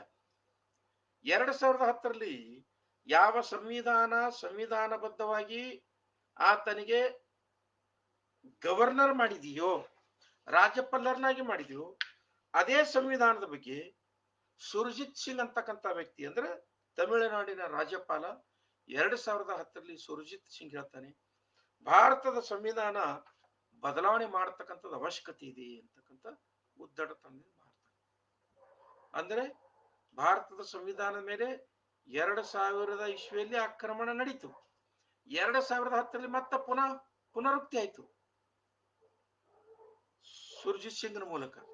ತದನಂತರ ಇದು ಮತ್ತೆ 8 ವರ್ಷ ಸೊಮ್ಮಿದ್ದು 9 ಆಗಸ್ಟ್ 2018ರಲ್ಲಿ ದೆಹಲಿಯ ಜಂತರ್ ಮಂತರದಲ್ಲಿ ಗೌರವಾನ್ವಿತ ನರೇಂದ್ರ ಮೋದಿಯವರ ಕಚೇರಿ ಅದರ ಪಕ್ಕದಲ್ಲಿ ಜಂತರ್ ಮಂತರದಲ್ಲಿ ದೀಪಕ್ ಕೌರ್ ಮತ್ತು ಅಭಿಷೇಕ್ ಶುಕ್ಲಾ ಅಂತಕ್ಕಂಥ RSS ನ ಕಾರ್ಯಕರ್ತರು ಮತ್ತು ಕಟ್ಟರ್ ಬ್ರಾಹ್ಮಣವಾದಿಗಳಾಗಿರ್ತಕ್ಕಂಥ ಇವ ಯಾವ ದೀಪಕ್ ಕೌರ್ ಮತ್ತು ಅಭಿಷೇಕ್ ಶುಕ್ಲಾ ಅವರು ಭಾರತದ ಸಂವಿಧಾನ ಪ್ರತಿಕೃತಿಯನ್ನು ಬಹಿರಂಗವಾಗಿ ಸುಟ್ಟರು. ಆದರೆ ಇವರ ಬಗ್ಗೆ ಕಠೋರವಾಗಿರ್ತಕ್ಕಂಥ ಯಾವುದೇ ಕ್ರಮ ಜರುಗಿಸದೇ ಇರ್ತಕ್ಕಂಥದ್ದು ದೊಡ್ಡ ದುರಂತ ಅಂತಕ್ಕಂಥ ಮತ್ತೆ ನಿಮ್ಮೆಲ್ಲರೂ ಗಮನಿಸಿರ್ತಾರೆ. ಇದು 3ನೇ ಸಾರಿ ಭಾರತ ಸಂವಿಧಾನ ಮೇಲೆ ನಡೆದಿರ್ತಕ್ಕಂಥ ದುರಾಕ್ರಮ.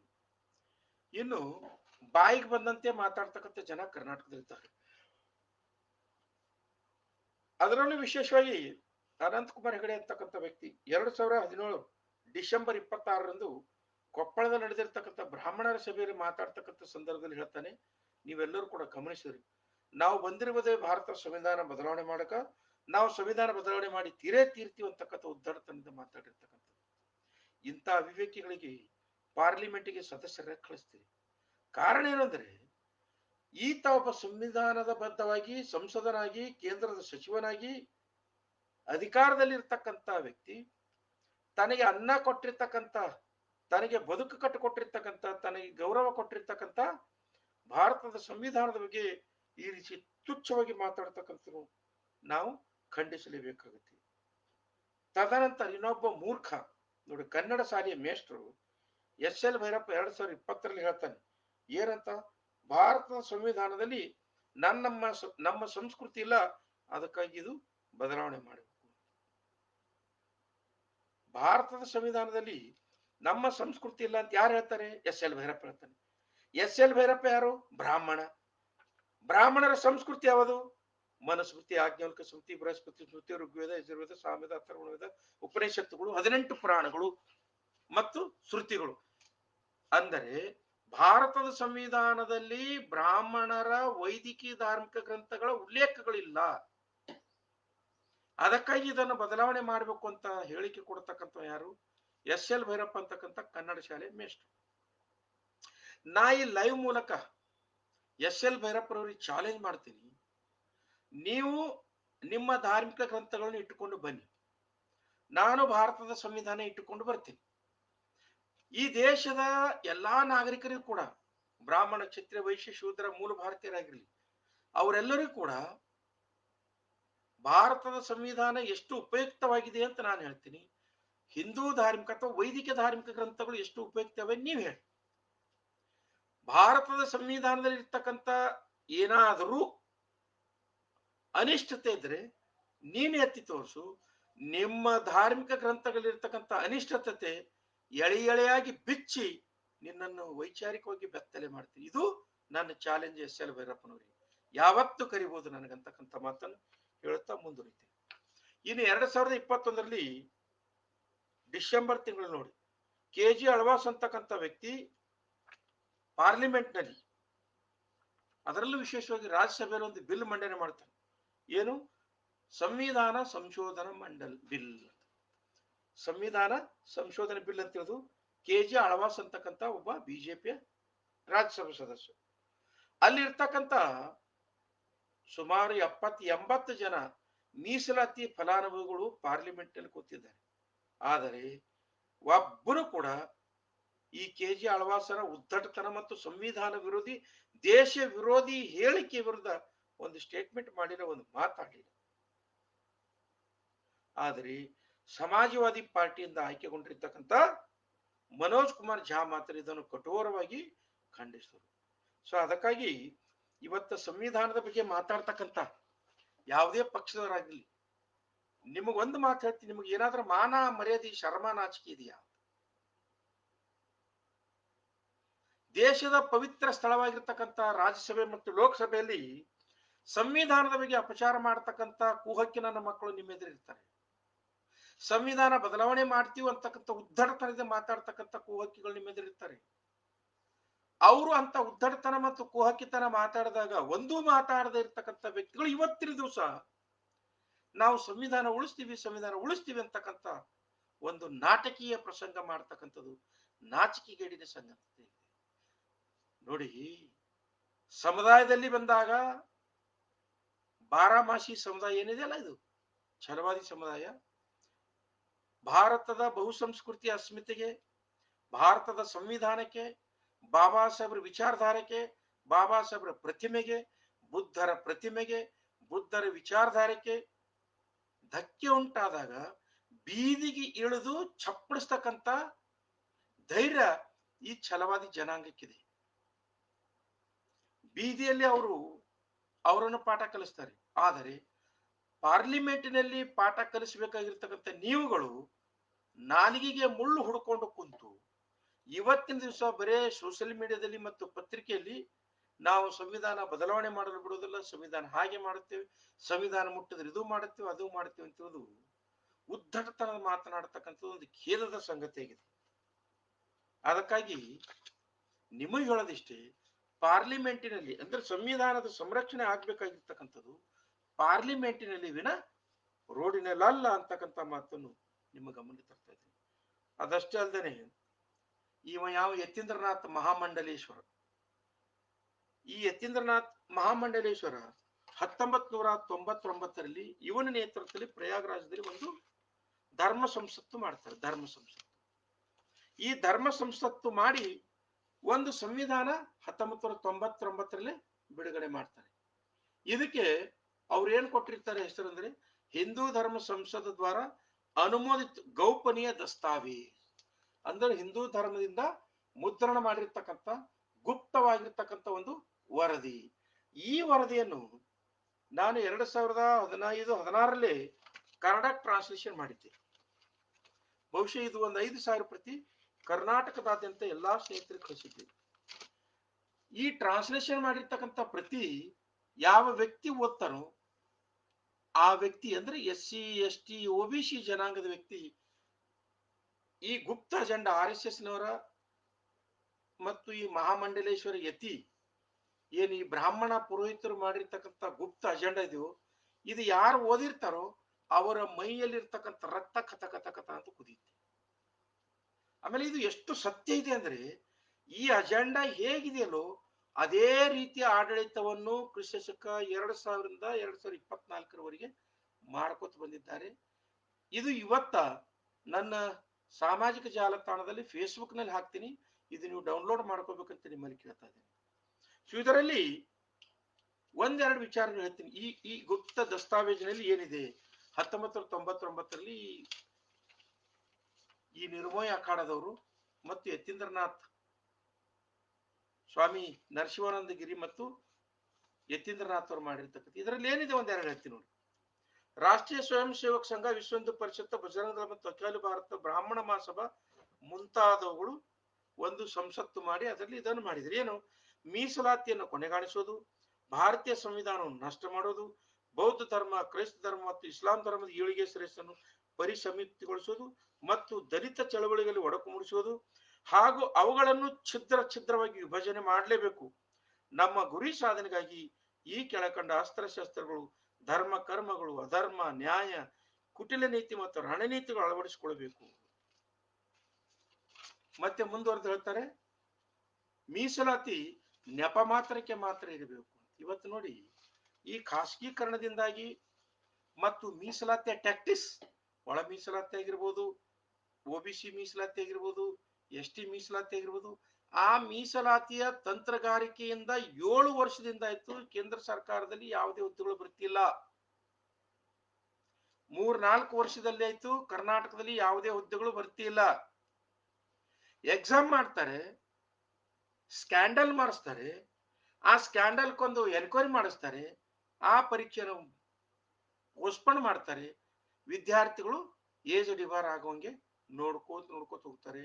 ವಿದ್ಯಾರ್ಥಿಗಳು ಹತಾಶೆಯಿಂದ ತಪ್ಪು ದಾರಿ ಹಿಡಿದು ಅವರ ಸಂಘಟನೆಗೆ ಅಂದ್ರೆ ಧರ್ಮದ ಮದವನ್ನು ನೆತ್ತಿಗೇರಿಸಿಕೊಂಡು ಧರ್ಮಾಂಧರ ಆಗುವಂತ ವ್ಯವಸ್ಥಿತವಾಗಿರ್ತಕ್ಕಂಥ ಷಡ್ಯಂತ್ರ ಮಾಡ್ತಾರೆ ಅನ್ನೋದು 1999ರಲ್ಲಿ ಅವರು ಬಿಡುಗಡೆ ಮಾಡಿರ್ತಕ್ಕಂಥ ಗುಪ್ತ ಅಜೆಂಡಾದಲ್ಲಿ ಸೇರಿಸಿದ್ದಾರೆ. ಇದು ಪ್ಲಾನ್ ಇದೆ. ಈ ಪ್ಲಾನ್ ಯಥಾರೀತಿ ಜಾರಿಗೆ ಬರ್ತಾ ಇದೆ, ಅದನ್ನು ತರ್ತಾ ಇದ್ದಾರೆ. ಸೊ ಇದರಲ್ಲಿ ಸಾಕಷ್ಟು ಅಂಶಗಳಿವೆ. ನಾನು ನಿಮಗೆ ಈಗ ಈ ಲೈವ್ ಮುಗಿದ ನಂತರ ಅದನ್ನು ನಿಮಗೆ ನಾನು ಫೇಸ್ಬುಕ್ ನಲ್ಲಿ ಹಾಕ್ತೀನಿ. ಹೀಗೆ ಭಾರತದ ಸಂವಿಧಾನವನ್ನು ಇವರು ಅಲ್ಲಿಂದ ಇಲ್ಲಿವರೆಗೂ ಕೂಡ ತಿದ್ದುಪಡಿ ಮಾಡ್ತಕ್ಕಂಥದ್ದು ಮತ್ತು ಅದನ್ನು ಯಾಕೆ ಬದಲಾವಣೆ ಮಾಡಬಾರ್ದು ಅಂತಕ್ಕಂಥದ್ದು ಉದ್ದಟತನದ ಮಾತು ಹೇಳ್ಕೊಂಡು ಬರ್ತಕ್ಕಂಥದ್ದು ಗಮನಿಸ್ತಾ ಇದ್ದೀವಿ. ಹೀಗೆ ಈಗ ಯಾರೋ ಒಂದಿಬ್ಬರು ನನಗೆ ಲೈವ್ ಮಾಡಿ ಇದ್ರ ಬಗ್ಗೆ ಬರೀರಿ ಮಾತಾಡ್ರಿ ಅಂತ ಹೇಳಿದ್ರು. ಆಮೇಲೆ ಇದು ಒಂದು ಪೇಪರ್ ಸ್ಟೇಟ್ಮೆಂಟು ನಿಮಗೂ ಅಷ್ಟು ಚುಸ್ತಾ ಇದೆ, ಆದರೆ ನನಗೆ ಹಲವಾರು ವರ್ಷದಿಂದ ಕ್ರಿಸ್ಕ 2017ರಿಂದ ನನಗೆ ಚುಚ್ತಾ ಇದೆ. ಯಾಕೆ ಚುಚ್ತಾ ಇದೆ ಅಂದ್ರೆ, ಇದು ಇವತ್ತು ಮಾಡ್ತಕ್ಕಂಥ ಸ್ಟೇಟ್ಮೆಂಟ್ ಅಥವಾ ಇವತ್ತು ಮಾಡ್ತಕ್ಕಂಥ ಈ ಷಡ್ಯಂತ್ರ ಅಲ್ಲ. ಇದು ನಿನ್ನೆದು 26ನೇ ತಾರೀಕದು. ಆದರೆ ಇದಕ್ಕಿಂತಲೂ ಮುಂಚೆ ಯಾವ ಶಂಕರಾಚಾರ್ಯ ಅಂತಕ್ಕಂಥ ವ್ಯಕ್ತಿ ಭಾರತದ ದೇಶದ ಸಂವಿಧಾನ ಹಳೇದಾಗಿದೆ, ಇದನ್ನು ಬದಲಾಯಿಸಬೇಕು ಅಂತಕ್ಕಂಥ ಮಾತನ್ನು ಯಾರು ಹೇಳ್ತಾರೆ? ಇಂಟರ್ಮೀಡಿಯೇಟ್ ಪಾಸ್ ಆಗಿರ್ತಕ್ಕಂಥ ಒಬ್ಬ ಬ್ರಾಹ್ಮಣರ ಶಂಕರಾಚಾರ್ಯದ ಮಠದ ಯತಿ ಅವನು ಹೇಳ್ತಾನೆ, ಇದು ಭಾರತದ ಸಂವಿಧಾನ ಬದಲಾವಣೆ ಮಾಡಬೇಕು ಅಂತ. ಇನ್ನು ಮುಖ್ಯವಾಗಿರ್ತಕ್ಕಂಥ ವಿಷಯ ನಿಮ್ಗೆ ಹೇಳ್ತೀನಿ. 2020ರಲ್ಲಿ ಮೋಹನ್ ಭಾಗವತ್ ಅವರು ಅವರ ನೇತೃತ್ವದಲ್ಲಿ ಒಂದು ಹೊಸ ಸಂವಿಧಾನವನ್ನು ರಚನೆ ಮಾಡಿದ್ರು. ಏನೀಗ ಮಹಾಂತ ಹರಿಗಿರಿ ಮಹಾರಾಜ ಮತ್ತು ಯತಿ ನರಸಿಂಹಾನಂದಗಿರಿ 501 ಪೇಜಿನ ಸಂವಿಧಾನ ರೆಡಿ ಮಾಡಿದ್ದಾರು. ಇದಕ್ಕೆ ಡ್ರಾಫ್ಟ್ ರೆಡಿ ಮಾಡಿರ್ತಕ್ಕಂಥವ್ರು RSS ನವರು. ಇದು 2020ರಲ್ಲಿ ರೆಡಿ ಮಾಡಿದ್ರು. ಆ ಡ್ರಾಫ್ಟ್ ಕಾಪಿ ನನ್ನ ಹತ್ರ ಇದೆ. ಇಲ್ಲ, ಇದು ಮೋಹನ್ ಭಾಗವತ್ ಅವರ ನೇತೃತ್ವದಲ್ಲಿ ರೆಡಿ ಮಾಡಿರ್ತಕ್ಕಂಥ RSS ಡ್ರಾಫ್ಟ್. ಹೀಗೆ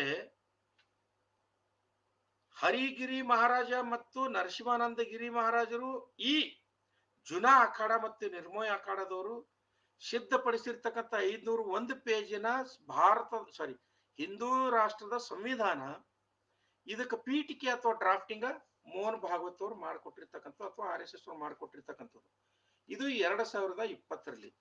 ಸೊ ಆಗಿನಿಂದ ನಾನು 4 ವರ್ಷಗಳ ಕಾಲ ಇದು ನನ್ನ ಹೃದಯದಲ್ಲಿ ಎದೆಯಲ್ಲಿ ಇಟ್ಟುಕೊಂಡು ಬಂದೆ. ಇದು ಸಾಕಷ್ಟು ಜನರಿಗೆ ಸೋಷಿಯಲ್ ಮೀಡಿಯಾದಲ್ಲಿ ಕಳಿಸಿದೆ. ಪಾಪ ಅವರಿಗೆ ಭಾಷೆಯ ಅರಿವಿನ ಕೊರತೆಯೋ ಅಥವಾ ಉದ್ದಟತನವೋ ಅಸಡ್ಡತನವೋ ಅಥವಾ ಸ್ವಾರ್ಥತನವೋ ಗೊತ್ತಿಲ್ಲ, ಇದ್ರ ಬಗ್ಗೆ ಒಬ್ಬರು ಕೂಡ ಮಾತಾಡದೇ ಇರತಕ್ಕಂಥ ದುರ್ದೈವದ ಸಂಗತಿ. ಈ ಮೋಹನ್ ಭಾಗವತ್ ಅವರು ರಚನೆ ಮಾಡಿರ್ತಕ್ಕಂಥ ಹಿಂದೂ ರಾಷ್ಟ್ರದ ಸಂವಿಧಾನದ ಇದ್ರ ಒಳಗಿರ್ತಕ್ಕಂಥ ಒಂದೆರಡು ಅಂಶಗಳು ನಿಮ್ಗೆ ಹೇಳ್ತೀನಿ ಏನಿದೆ ಅಂತಕ್ಕಂಥ. 501 ಪೇಜ್ನಲ್ಲಿ ಅದ ಅಂದ್ರೆ ಇದು ಏನಿದೆ ಅಂದ್ರೆ, ನಂಬರ್ 1, भारत नवीन संविधान ಹಿಂದೂ ಧರ್ಮ ಪರ ಆಧಾರಿತ ಹೋನಾ ಚಾಹಿಯೆ. ಭಾರತದ ಸಂವಿಧಾನವು ಹಿಂದೂ ಅಂದ್ರೆ ಗುಲಾಮರನ್ನಾಗಿ ಮಾಡ್ಕೊಳ್ತಕ್ಕಂಥ ಧಾರ್ಮಿಕ ಗ್ರಂಥಗಳು ಅಂದ್ರೆ ಮನುಸ್ಮೃತಿ, ಯಾಜ್ಞವಲ್ಕ ಸ್ಮೃತಿ, ವೇದಗಳು, ಉಪನಿಷತ್ತುಗಳ ಆಧಾರದ ಮೇಲೆ ಭಾರತದ ಸಂವಿಧಾನ ರಚನೆ ಆಗಬೇಕು. ಮತ್ ಹೇಳ್ತಾರ, ಸಂವಿಧಾನ ವಿರೋಧವಾಗಿ, ರಾಷ್ಟ್ರದ್ರೋಹದ ವಿರೋಧವಾಗಿ ಇವರು ಮತ್ತೊಂದು 2ನೇ ಅಂಶ ಹೇಳ್ತಾರೆ. इस संविधान मुताबिक भारत को हिंदू राष्ट्र घोषित करना है. ಭಾರತದ ಸಂವಿಧಾನ ಪೀಠಿಕೆಯಲ್ಲಿದೆ, ಭಾರತವು ಸಾರ್ವಭೌಮ ಪ್ರಜಾಸತ್ತಾತ್ಮಕ ಜಾತ್ಯತೀತ ಗಣರಾಜ್ಯ ಅಂತಿದೆ.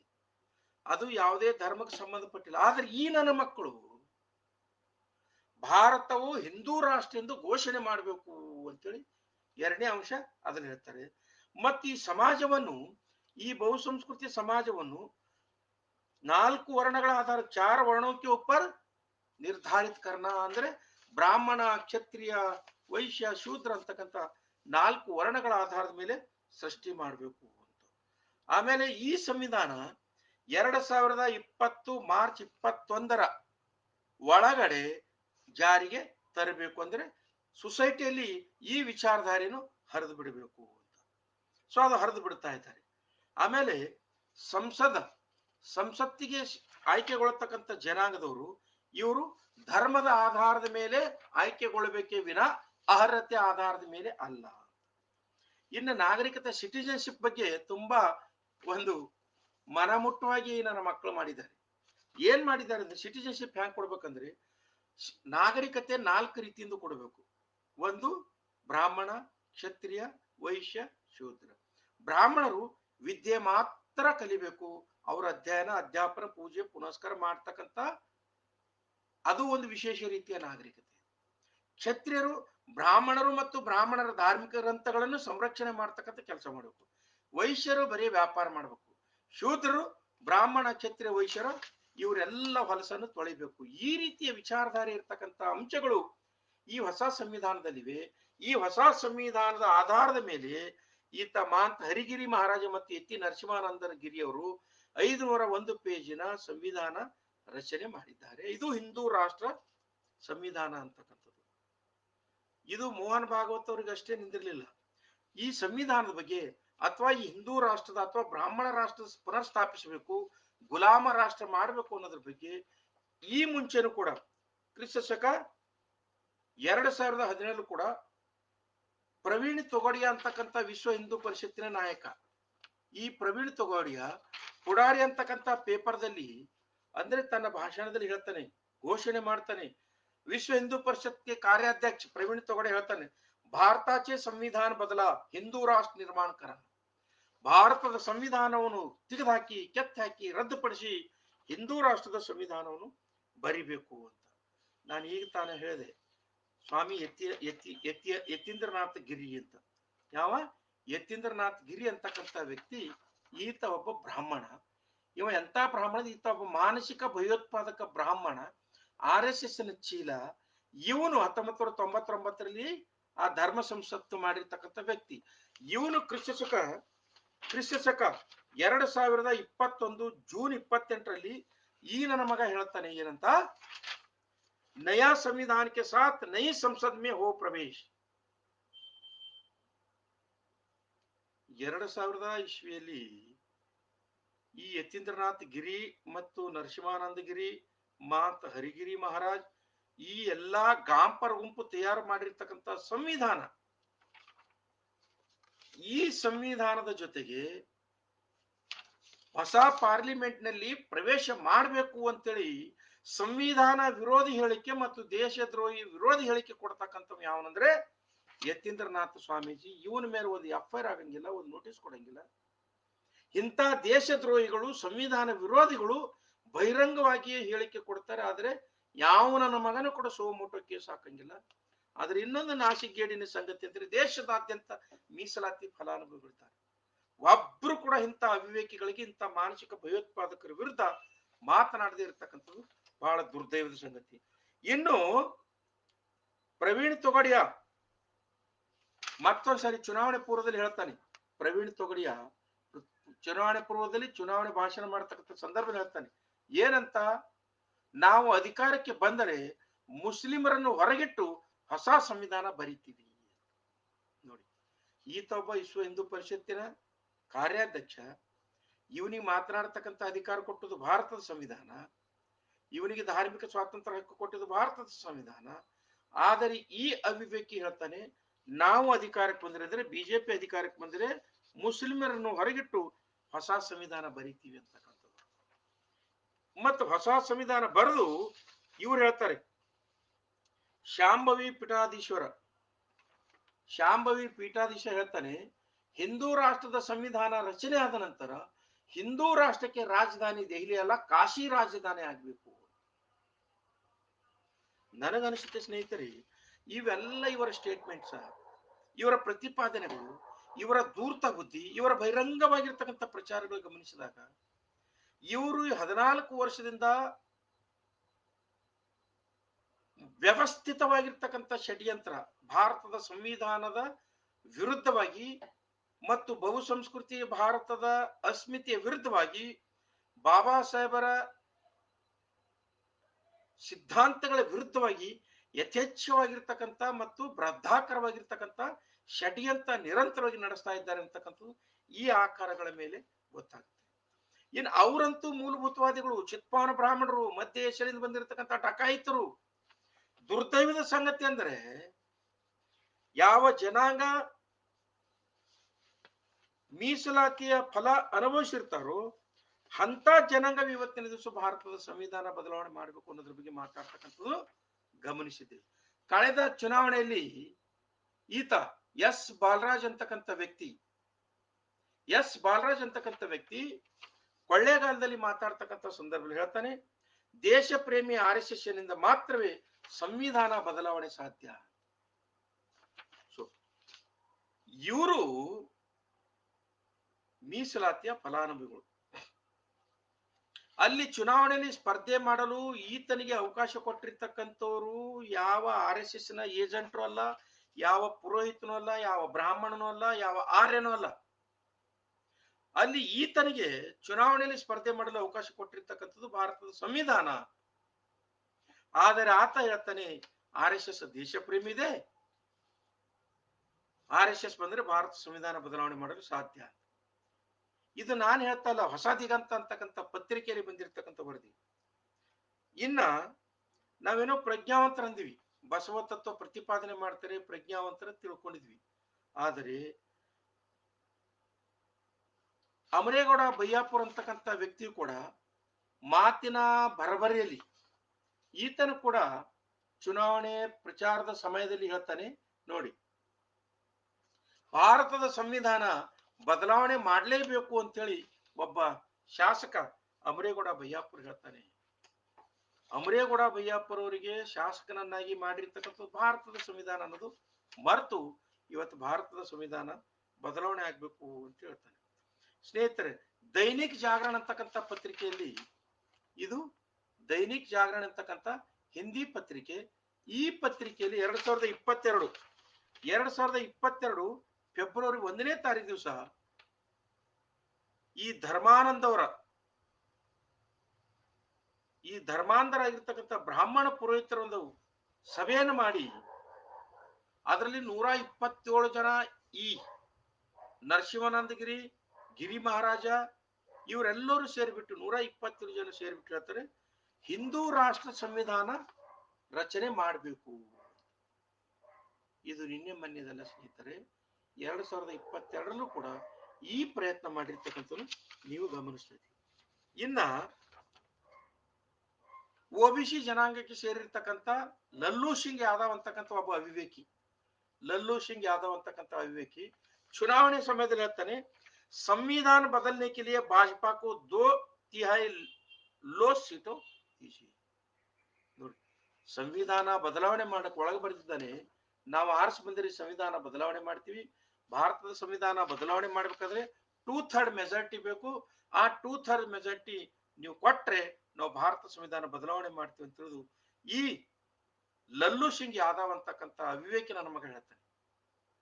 ಈ ಅವಿವೇಕಿ ಗೊತ್ತಿಲ್ಲ ಭಾರತದ ಸಂವಿಧಾನ ಅಥವಾ ಬಾಬಾ ಸಾಹೇಬ್ರ ಬರ್ದಿರ್ತಕ್ಕಂಥ ಸಂವಿಧಾನ ಈ ದೇಶದಲ್ಲಿ ಒಂದ್ ವೇಳೆ ಜಾರಿಗಿದ್ದಿಲ್ಲ ಅಂದ್ರೆ ಈ ಲಲ್ಲೂ ಸಿಂಗ್ ಯಾದವ್ ನನ್ನ ಮಗ ಯಾವುದೋ ಠಾಕೂರ್ ಮನೆಯಲ್ಲಿ ಸಂಡ ಸೊಳಿಬೇಕಾಗಿರ್ತಕ್ಕಂಥದ್ದು. ಇಂಥ ಮೀಸಲಾತಿ ಫಲಾನುಭವಿಗಳು ಕೂಡ ಇವತ್ತಿನ ದಿವಸ ಬಾಬಾ ಸಾಹೇಬ್ರ ಬಗ್ಗೆ, ಬಾಬಾ ಸಾಹೇಬ್ರ ಸಂವಿಧಾನದ ಬಗ್ಗೆ, ಸಂವಿಧಾನ ಬದಲಾವಣೆ ಮಾಡಬೇಕು ಅಂತ ರಾಷ್ಟ್ರದ್ರೋಹದ ಮಾತುಗಳನ್ನ ಆಡ್ತಕ್ಕಂಥ ಖೇದದ ಸಂಗತಿ. ಬಹುಶಃ ನೀವೆಲ್ಲರೂ ಗಮನಿಸಿರಂತಕ್ಕಂಥ ಮಾತನ್ನು ಹೇಳ್ತದೆ. ಏನು ಬಸನಗೌಡ ಪಾಟೀಲ್ ಯತ್ನಾಳ್ ಅಂತಕ್ಕಂಥ ವ್ಯಕ್ತಿನೂ ಕೂಡ ಮೋದಿ ಮತ್ತು ಪ್ರಧಾನಿ ಆದ್ರೆ, ಅಂದ್ರೆ ಈ MP ಎಲೆಕ್ಷನ್ ಪೂರ್ವದಲ್ಲಿ ಮೋದಿ ಮತ್ತೆ ಪ್ರಧಾನಿ ಆದ್ರೆ ಸಂವಿಧಾನ ಬದಲಾವಣೆ ಮಾಡ್ತೀವಿ ಅಂತಕ್ಕಂಥ ಉದ್ದಾಟತನ ಮಾತಾಡ್ತಕ್ಕಂಥ ಸ್ನೇಹಿತರೆ, ಬಸನಗೌಡ ಪಾಟೀಲ್ ಯತ್ನಾಳ್ ಹೇಳ್ತೀನಿ, ನೀವು ಮನುಸ್ಮೃತಿ ಅಧ್ಯಾಯ 8 ಶ್ಲೋಕ 415 ಓದ್ರಿ. ಬಸನಗೌಡ ಪಾಟೀಲ್ ಯತ್ನಾಳ್ ಅವರೇ, ನಿಮ್ಮನ್ನು ಕೂಡ ಅವರು ಶೂದ್ರರು ಅಂತ ಪರಿಗಣಿಸ್ತಾರೆ, ಪರಿಭಾವಿಸ್ತಾರೆ. ಶೂದ್ರ ಅಂದ್ರೆ ದಲಾಲರು, ಠಕ್ರು ಅಂತ ಅವ್ರು ಬರ್ಕೊಂಡಿದ್ದಾರೆ ಮನುಸ್ಮೃತಿ ಅಧ್ಯಾಯ 8 ಶ್ಲೋಕ 415. ಸೊ ನಿಮ್ಮನ್ನು ಅಷ್ಟು ತುಚ್ಛವಾಗಿ ಕಾಣತಕ್ಕಂಥ ಬ್ರಾಹ್ಮಣವಾದಿಗಳ, ಪುರೋಹಿತಶಾಹಿಗಳ, ಪಾಖಂಡಿಗಳ ಮತ್ತು RSS ನವರ ಅಡಿಯಾಳಾಗಿ ನೀವು ನರೇಂದ್ರ ಮೋದಿ ಬಂದಿರಿ ಸಂವಿಧಾನ ಬದಲಾವಣೆ ಮಾಡ್ತೀವಿ ಅಂತಕ್ಕಂಥ ಉದ್ದಟತನ ಮಾತಾಡ್ತಕ್ಕಂಥದ್ದು ನಾಚಿಕೇಡಿನ ಸಂಗತಿ ಆಗಿದೆ ಅಂತಕ್ಕಂಥದ್ದು. ಇನ್ನು ಇಂಟರ್ಮೀಡಿಯೇಟ್ ಪಾಸ್ ಆಗಿರ್ತಕ್ಕಂಥ ವ್ಯಕ್ತಿ ಇವ ಯಾವ ಅನಂತ್ ಕುಮಾರ್ ಹೆಗಡೆ ಅಂತಕ್ಕಂಥ ವ್ಯಕ್ತಿ, ಇವ ಹೇಳ್ತಾರೆ हम संविधान बदलने आई है. ಸಂವಿಧಾನ ಬದಲಾವಣೆ ಮಾಡ್ಕೊಳ್ಳೋದು ಬಿಡು, ಸಂವಿಧಾನ ಬದಲಾವಣೆ ಮಾಡೋದಲ್ಲ ಈತ, ಇವನು ಚಡ್ಡಿ ಬದಲಾವಣೆ ಮಾಡ್ಕೊಳ್ಳೋಕ್ಕೂ ಕೂಡ ಶಕ್ತಿ ಇಲ್ಲ. ಈಗ ಸಂವಿಧಾನ ಬದಲಾವಣೆ ಮಾಡೋದು ಬಿಡ್ರಿ, ತನ್ನ ಚಡ್ಡಿ ಬದಲಾವಣೆ ಮಾಡಿಕೊಳ್ಳಲಾರಂತ ಅಶಕ್ತನಾಗಿರ್ತಕ್ಕಂಥ ವ್ಯಕ್ತಿ ಕೂಡ ಹೇಳ್ತಾನೆ ನಾವು ಸಂವಿಧಾನ ಬದಲಾವಣೆ ಮಾಡ್ತೀವಿ. ಇನ್ನು ಮುಖ್ಯವಾಗಿರ್ತಕ್ಕಂಥ ವಿಷಯ, ಹೊಸ ದಿಗಂತ ಪತ್ರಿಕೆಯಲ್ಲಿ ಬಂದಿರತಕ್ಕಂಥದ್ದು, ಇದು ಒಂದು 4 ವರ್ಷಗಳ ಹಿಂದೆ ಹೊಸ ದಿಗಂತ ಪತ್ರಿಕೆಯಲ್ಲಿ ಬಂದಿರತಕ್ಕಂಥದ್ದು. ಈ ಪತ್ರಿಕೆಯಲ್ಲಿ ಏನಿದೆ ಅಂತ ಸ್ನೇಹಿತರೆ ಗಮನಿಸಬಹುದು ನೀವೆಲ್ಲರೂ ಕೂಡ, ಸಂವಿಧಾನ ಬದಲಾವಣೆಯನ್ನು ಮೌನವಾಗಿ ಮಾಡೋಣ, ಈ ಬಗ್ಗೆ ಬಹಿರಂಗ ಹೇಳಿಕೆ ಬೇಡ. ಯಾವ ಹೇಳ್ತಾನೆ? ಮೋಹನ್ ಭಾಗವತ್ ಹೇಳ್ತಾನೆ, ಸಂವಿಧಾನ ನಾವು ಮೌನವಾಗಿ ಮಾಡೋಣ. ಎಲ್ಲಿವರೆಗೆ? ಅಲ್ಲಿ ಬರಿತಾನೆ ಕೆಳಗಡೆ, 2025ರಲ್ಲಿ ರಾಷ್ಟ್ರೀಯ ಸ್ವಯಂ ಸೇವಕ ಸಂಘ ಸ್ಥಾಪನೆಯಾಗಿ 100 ವರ್ಷ ಆಗುತ್ತೆ. ಆ ವರ್ಷದಲ್ಲಿ ಅಂದ್ರೆ 2025ರಲ್ಲಿ ಹುಕ್ಕಾರ್ ಕುಕ್ಕ ನಾವು ಭಾರತದ ಸಂವಿಧಾನವನ್ನು ಬದಲಾವಣೆ ಮಾಡಲೇಬೇಕು ಅಂತಕ್ಕಂಥ ದೃಢ ಸಂಕಲ್ಪವನ್ನು, ವಿಚಾರಧಾರೆಯನ್ನು ಈ ಮೋಹನ್ ಭಾಗವತ್ ಹೇಳ್ತಕ್ಕಂಥದ್ದು ನಾವು ಗಮನಿಸ್ತಾ ಇದ್ದೀವಿ. ಸೊ ಅದಕ್ಕಾಗಿ ಸ್ನೇಹಿತರೆ, ಈ ರೀತಿ ಭಾರತದ ಸಂವಿಧಾನದ ಬಗ್ಗೆ ಅಪಚಾರ ಮಾಡತಕ್ಕಂಥ, ಸಂವಿಧಾನ ಬದಲಾವಣೆ ಮಾಡ್ತೀವಿ ಅಂತಕ್ಕಂಥ ಕುಹಕದ ಹೇಳಿಕೆಗಳು ನಿನ್ನೆ ಮೊನ್ನೆಯವಲ್ಲ, ಈ ಹಿಂದಿನಿಂದ ಬಂದಿರತಕ್ಕಂಥದ್ದು. ಇನ್ನು ಮುಖ್ಯವಾಗಿರ್ತಕ್ಕಂಥದ್ದು ಈ ಮೀಸಲಾತಿ ಫಲಾನುಭವಿಗಳು ಹೇಳ್ತೀನಿ. ಒಂದ್ ವೇಳೆ ಹಿಂದೂ ರಾಷ್ಟ್ರ ಸ್ಥಾಪನೆಯಾಗಿ ಹಿಂದೂ ರಾಷ್ಟ್ರ ಸಂವಿಧಾನ ಜಾರಿಗೆ ಬಂದ್ರೆ ಈ ಸಮಾಜವನ್ನು ಈ ರೀತಿ ಹೆರಾರ್ಕಿದಲ್ಲಿ ಅಂದ್ರೆ ಶ್ರೇಣೀಕೃತ ವ್ಯವಸ್ಥೆಯಲ್ಲಿ ಅವರು ರಚನೆ ಮಾಡತಕ್ಕಂಥ ಇದೊಂದು ಪ್ಲಾನ್ ಇದೆ, ಮನುವಾದಿ ಸಾಮಾಜಿಕ ವ್ಯವಸ್ಥಾ. ಇದು ಏನು ಪ್ಲಾನ್ ಇದೆ ನೋಡ್ರಿ, ಬಹುಶಃ ನೀವು ಗಮನಿಸಬಹುದು.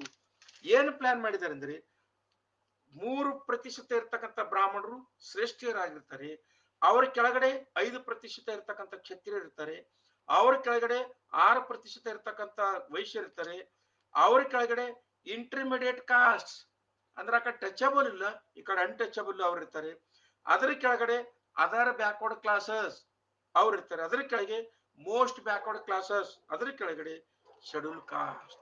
ಇವರು ಈ ರೀತಿ ಒಂದು ಶ್ರೇಣೀಕೃತ ವ್ಯವಸ್ಥೆಯ ಮೂಲಕ ಸಮಾಜವನ್ನು ನಿರ್ಮಾಣ ಮಾಡತಕ್ಕಂಥ ವ್ಯವಸ್ಥೆ ಆ 501 ಪೇಜ್ ನಲ್ಲಿ ಅವರು ಸೇರಿಸಿದ್ದಾರೆ. ಅದಕ್ಕೆ ಅವರು ಹಿಂದೂ ರಾಷ್ಟ್ರ ಸಂವಿಧಾನ ಮಾಡ್ತೀವಿ ಅಂತಾರೆ. ಹಿಂದೂ ರಾಷ್ಟ್ರ ಅಂದ್ರೆ ಗುಲಾಮ ರಾಷ್ಟ್ರ ಅಂತಕ್ಕಂಥದ್ದು. ಗುಲಾಮ ರಾಷ್ಟ್ರ ಅನ್ನೋದಕ್ಕೆ ಒಂದೆರಡು ಎಕ್ಸಾಂಪಲ್ ಕೊಡ್ತೀನಿ. ಗುಲಾಮ ನೋಡಿ, ಸ್ವಾಭಿಮಾನಿಗಳು ಯಾವತ್ತೂ ಕೂಡ ಈ ರೀತಿ ತಿರುಗಾಡಂಗಿಲ್ಲ. ಇದು ಬಹುಶಃ ಛಲವಾದಿ ನಾರಾಯಣ ಸ್ವಾಮಿ ಅವರು ಚಡ್ಡಿ ಹೊತ್ಕೊಂಡು ತಿರುಗಾಡತಕ್ಕಂಥ ಒಂದು ಫೋಟೋ ಇದೆ, ಅವ್ರು ಮಾಡಿರ್ತಕ್ಕಂಥ ಕೃತ್ಯ. ಏನಿದು ಕೃತ್ಯ ಅಂದ್ರೆ, ಹಿಂದೂ ರಾಷ್ಟ್ರ ಸ್ಥಾಪನೆ ಆದದ್ದಾದ್ರೆ, ಹಿಂದೂ ರಾಷ್ಟ್ರದ ಸಂವಿಧಾನ ಅಂದ್ರೆ ಮನು ಶಾಸನ ಜಾರಿಗೆ ಆದದ್ದಾದ್ರೆ, ಈ ರಾಜಕಾರಣಿಗಳಿಗೆ ಅಂದ್ರೆ ಮೀಸಲಾತಿ ಕ್ಷೇತ್ರದಿಂದ ಆಯ್ಕೆಗೊಂಡಿರ್ತಕ್ಕಂಥ ರಾಜಕಾರಣಿಗಳಿಗೆ ಇವರಿಗೆ ಅವರ ಮನೆಯ ಕಕ್ಕಸ ಬಳಿಯಲು ಮತ್ತು ಚಡ್ಡಿ ಹೊತ್ಕೊಂಡು ತಿರುಗಾಡಲು ಕೆಲಸಕ್ಕೆ ಹಚ್ತಾರೆ. ಅದಷ್ಟೇ ಅಲ್ಲ, ನೀವು ಚುನಾವಣೆಯಲ್ಲಿ ಗೆದ್ದು ಸಂಸದರಾದ್ರೂ ಕೂಡ ಇದು ನೋಡಿ, ಹಾಥ್ರಸ್ ಲೋಕಸಭಾದ MP ರಾಜ್ವೀರ್ ದಲೀರ್ ಅಂತಕ್ಕಂಥ ವ್ಯಕ್ತಿ ಈ MP ಆಗಿದ್ದಾನೆ. ಬಾಬಾ ಸಾಹೇಬ್ ಕೊಟ್ಟಿರ್ತಕ್ಕಂಥ ಮೀಸಲಾತಿ ಫಲಾನುಭವದಿಂದ MP ಆಗಿದ್ದಾನೆ. ಅವನನ್ನು ಊರಿನ ಪ್ರಮುಖರು ಠಾಕೂರ್ಗಳು ಮತ್ತು ಬ್ರಾಹ್ಮಣರು ನೆಲದ ಮೇಲೆ ಕೂಡಿಸಿದಾರೆ ನೋಡಿ. ಹಾಥ್ರಸ್ ಲೋಕಸಭಾ ಸದಸ್ಯ ರಾಜ್ವೀರ್ ದಲೀರ್ ಅಂತಕ್ಕಂಥ ವ್ಯಕ್ತಿ ನೋಡಿ, ಭಾರತದ ಸಂವಿಧಾನ ಇದ್ದಾಗ್ಯೂ ಕೂಡ ಅವರು ಮನುವಾದಿಯ ಮನಸ್ಥಿತಿಯ ಮೂಲಕ, ಅಧಿಕಾರದ ದುರಾಶೆಯ ಮೂಲಕ ಚುನಾಯಿತ ಪರಿಶಿಷ್ಟ ಜಾತಿ ಪ್ರತಿನಿಧಿಗಳನ್ನು ಈ ರೀತಿ ತಮ್ಮ ಚಪ್ಪಲಿಯ ಕೆಳಗಡೆ ಕೂರಿಸ್ತಕ್ಕಂಥ ಕೆಲಸ ಮಾಡ್ತಾ ಇದ್ದಾರೆ. ಒಂದು ವೇಳೆ ಹಿಂದೂ ರಾಷ್ಟ್ರ ಸ್ಥಾಪನೆ ಆದರೆ ಅಥವಾ ಹಿಂದೂ ರಾಷ್ಟ್ರದ ಸಂವಿಧಾನ ಅವರು ಜಾರಿಗೆ ತಂದಿದ್ದೇ ಆದರೆ ಈ ದೇಶದ ಸಾಮಾನ್ಯ SC ST OBC ಜನಾಂಗದ ಪರಿಸ್ಥಿತಿ ಹೆಂಗಿರ್ತದೆ ನೋಡಿ. ಅದು ಹೆಂಗಿರ್ತ ಅನ್ನೋದು ಇದು ಬಹುಶಃ ಮಧು ಮಿಶ್ರಾ ಅಂತಕ್ಕಂಥ ಮಹಿಳಾ BJP ಮೋರ್ಚಾ ಅಧ್ಯಕ್ಷ 4 ವರ್ಷದಿಂದ ಹೇಳಿರ್ತಕ್ಕಂಥ ಸ್ಟೇಟ್ಮೆಂಟ್ ಏನು, ಒಂದ್ ವೇಳೆ ಹಿಂದೂ ರಾಷ್ಟ್ರ ಜಾರಿಗೆ ಬಂದು ಮನು ಶಾಸನ ಜಾರಿಗೆ ಬಂದಿದ್ದಾದರೆ, ಮನು ಸಂವಿಧಾನ ಜಾರಿಗೆ ಬಂದದ್ದಾದರೆ, ಈಕೆ ಮಧು ಮಿಶ್ರಾ ಹೇಳಿರ್ತಕ್ಕಂಥ ಸ್ಟೇಟ್ಮೆಂಟ್ ಯಥಾ ರೀತಿ ಜಾರಿಗೆ ತರ್ತಾರೆ. ಅದು ಕೂಡ ಹೊಸ ಸಂವಿಧಾನದಲ್ಲಿದೆ ಮತ್ತು ಗುಪ್ತ ಅಜೆಂಡಾದಲ್ಲಿದೆ. ನಮ್ಮ ಚಪ್ಪಲಿ ಶುಚಿಗೊಳಿಸುತ್ತಿರುವವರು ಸಂವಿಧಾನದ ನೆರವಿನಿಂದ ಆಳುತ್ತಿದ್ದಾರೆ.